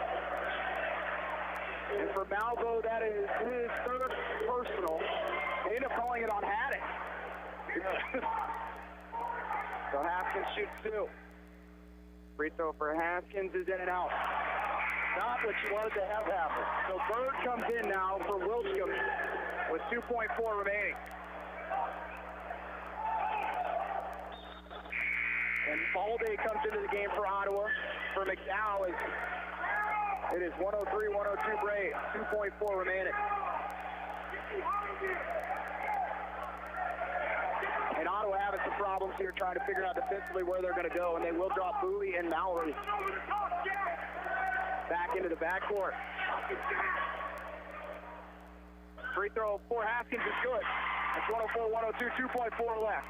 Inbounds will go to Bird, goes through his hands, 1.2 left, and I think that might do it. We'll wait and see.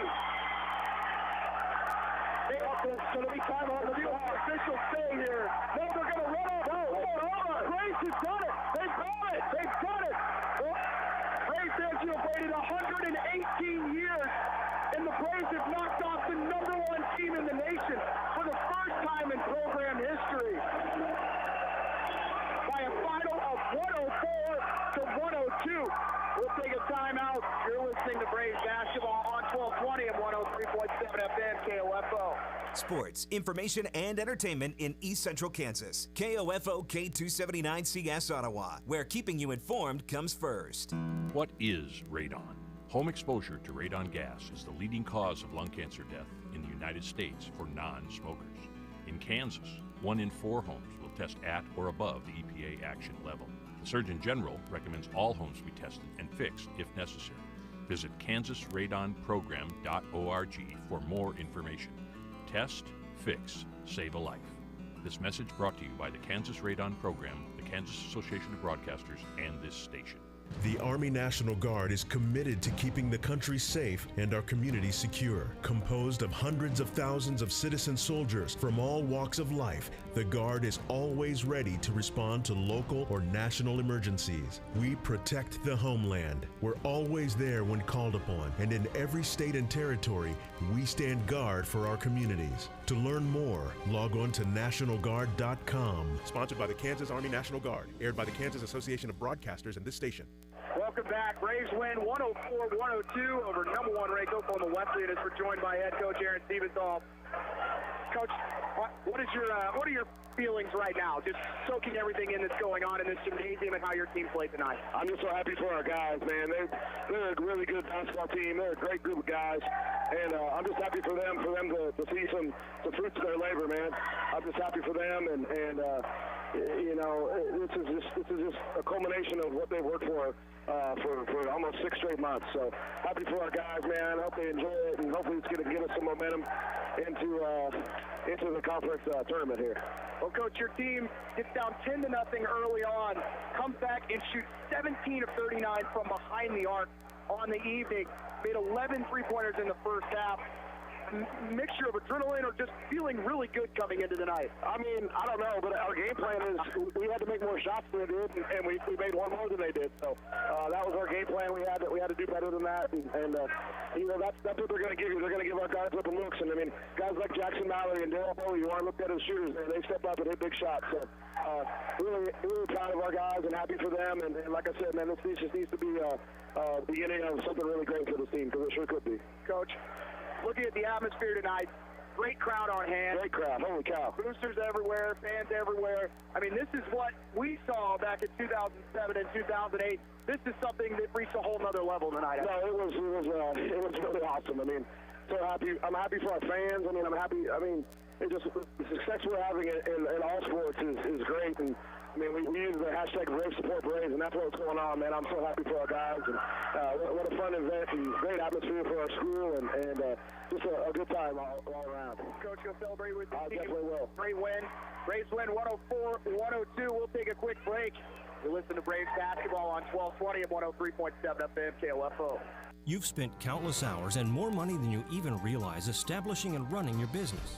When was the last time you evaluated how you're marketing your business?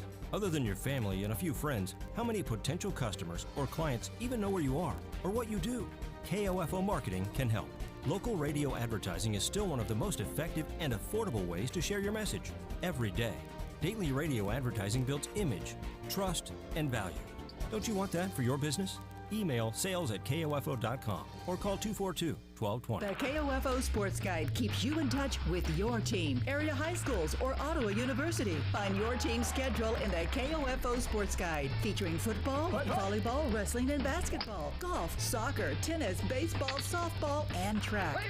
Pick up your free KOFO Sports Guide at Santa Fe Trail Meets, Ottawa Recreation Commission, Proudy Building Services, Edward Jones Representative Ryan Henningsen, and Ottawa Co-op. You can also view the KOFO Sports Guide online at KOFO.com. Back here at Wilson Fieldhouse as the Braves get the huge upset over #1 ranked Oklahoma Wesleyan. I'm sure there are a few fans in Winfield celebrating as hard, if not harder, right now, because they just got a team that played an overtime game, played 45 minutes of hard basketball, and they're going to be making the drive to Winfield for the conference title on Monday.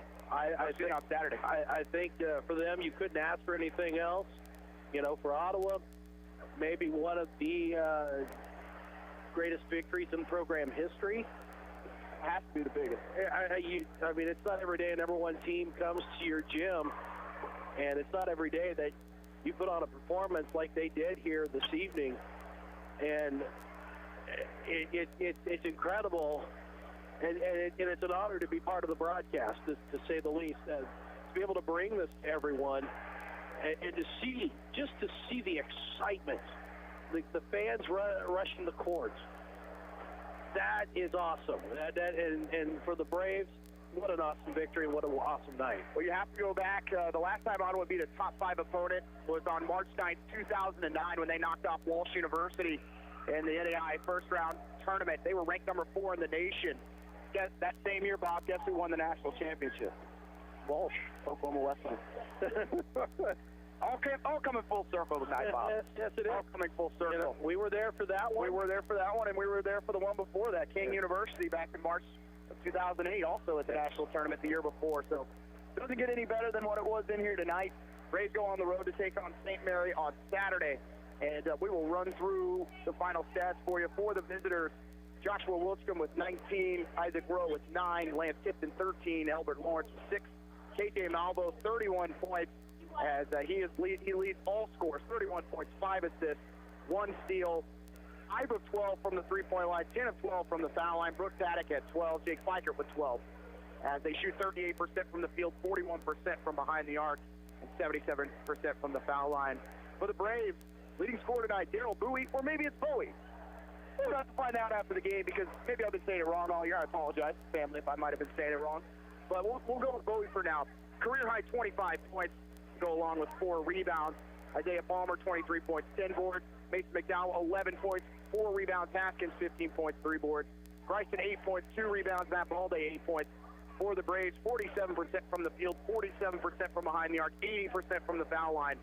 And Ottawa hung in there on the boards, which I think gave them a chance in the end, because when Oklahoma Wesleyan was missing down the stretch, both teams missing down the stretch, the Braves didn't give up a whole lot of second chance opportunity. No, and I think you really have to be happy with the way things went in that second half and the fight. You know, you gave up the lead at the end of the first. You struggled to begin the second half a little bit. You fight your way through that, and a lot of that has to be with some of the stops that they made. And you've got to like what you saw.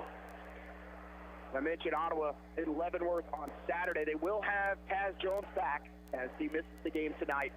So the big man will be back with fresh legs. I can't say if everyone will have fresh legs on Saturday, but a rivalry game nonetheless against the Spire Club that of late in the last few years has really owned the Braves. Well, this game can go one of two ways. You can either have a letdown after the big performance, or you can take this win, build some confidence coming off of it, and go and take on a team at a place that you've struggled and make something happen.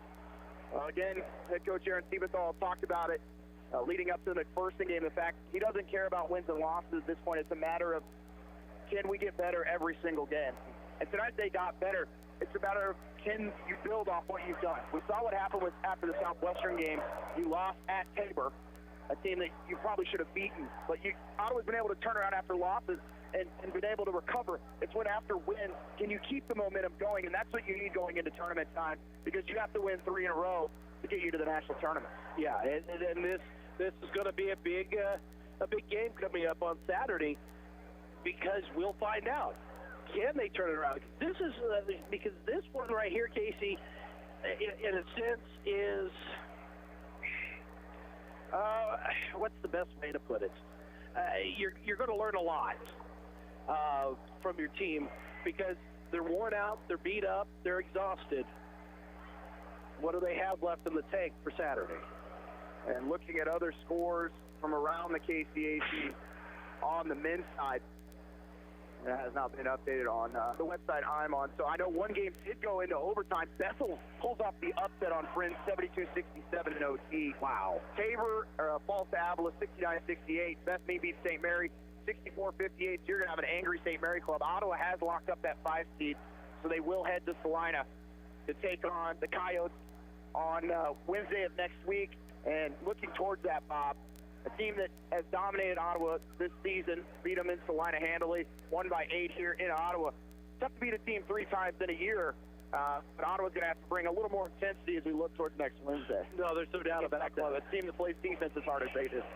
You've had your struggles with the Coyotes this year. Now you've got to find a way to get past those struggles. And, again, this is the type of a game where this one here that you can build off of. Southwestern wins 116-65 over Sterling.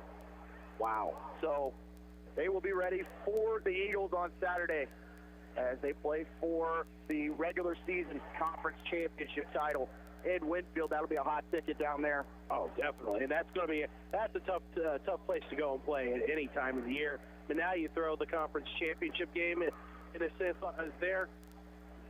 That's going to be an interesting one. And what's crazy is that matchup could happen on Saturday and then could turn around and happen 8-9 days later in Hartman Arena. And I don't think anybody would be surprised if that was the case.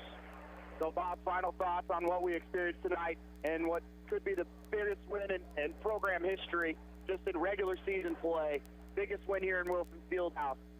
What are your feelings at this moment and going forward for this team? Well, I think this is if you've listened to the Pizza Time Hoop Talk show at all this year, One of the things that I've always talked about is this team, to me, is a dark horse in the conference. And tonight you saw why. If this team can put that kind of effort out in every game, I'm not sure that they can't make some damage, especially come conference tournament time. But the caveat there is I think a lot of it is mental. And so hopefully they can grow it from this one and know that they've got the talent and the ability to do it. I want to thank Larson Johnson back at the station for all his work tonight and for all of you listening this evening. Braves win 104-102 over Oklahoma Wesleyan. We'll see you on Saturday. You've been listening to Ottawa University Braves basketball on 1220 and 103.7 FM KOFO.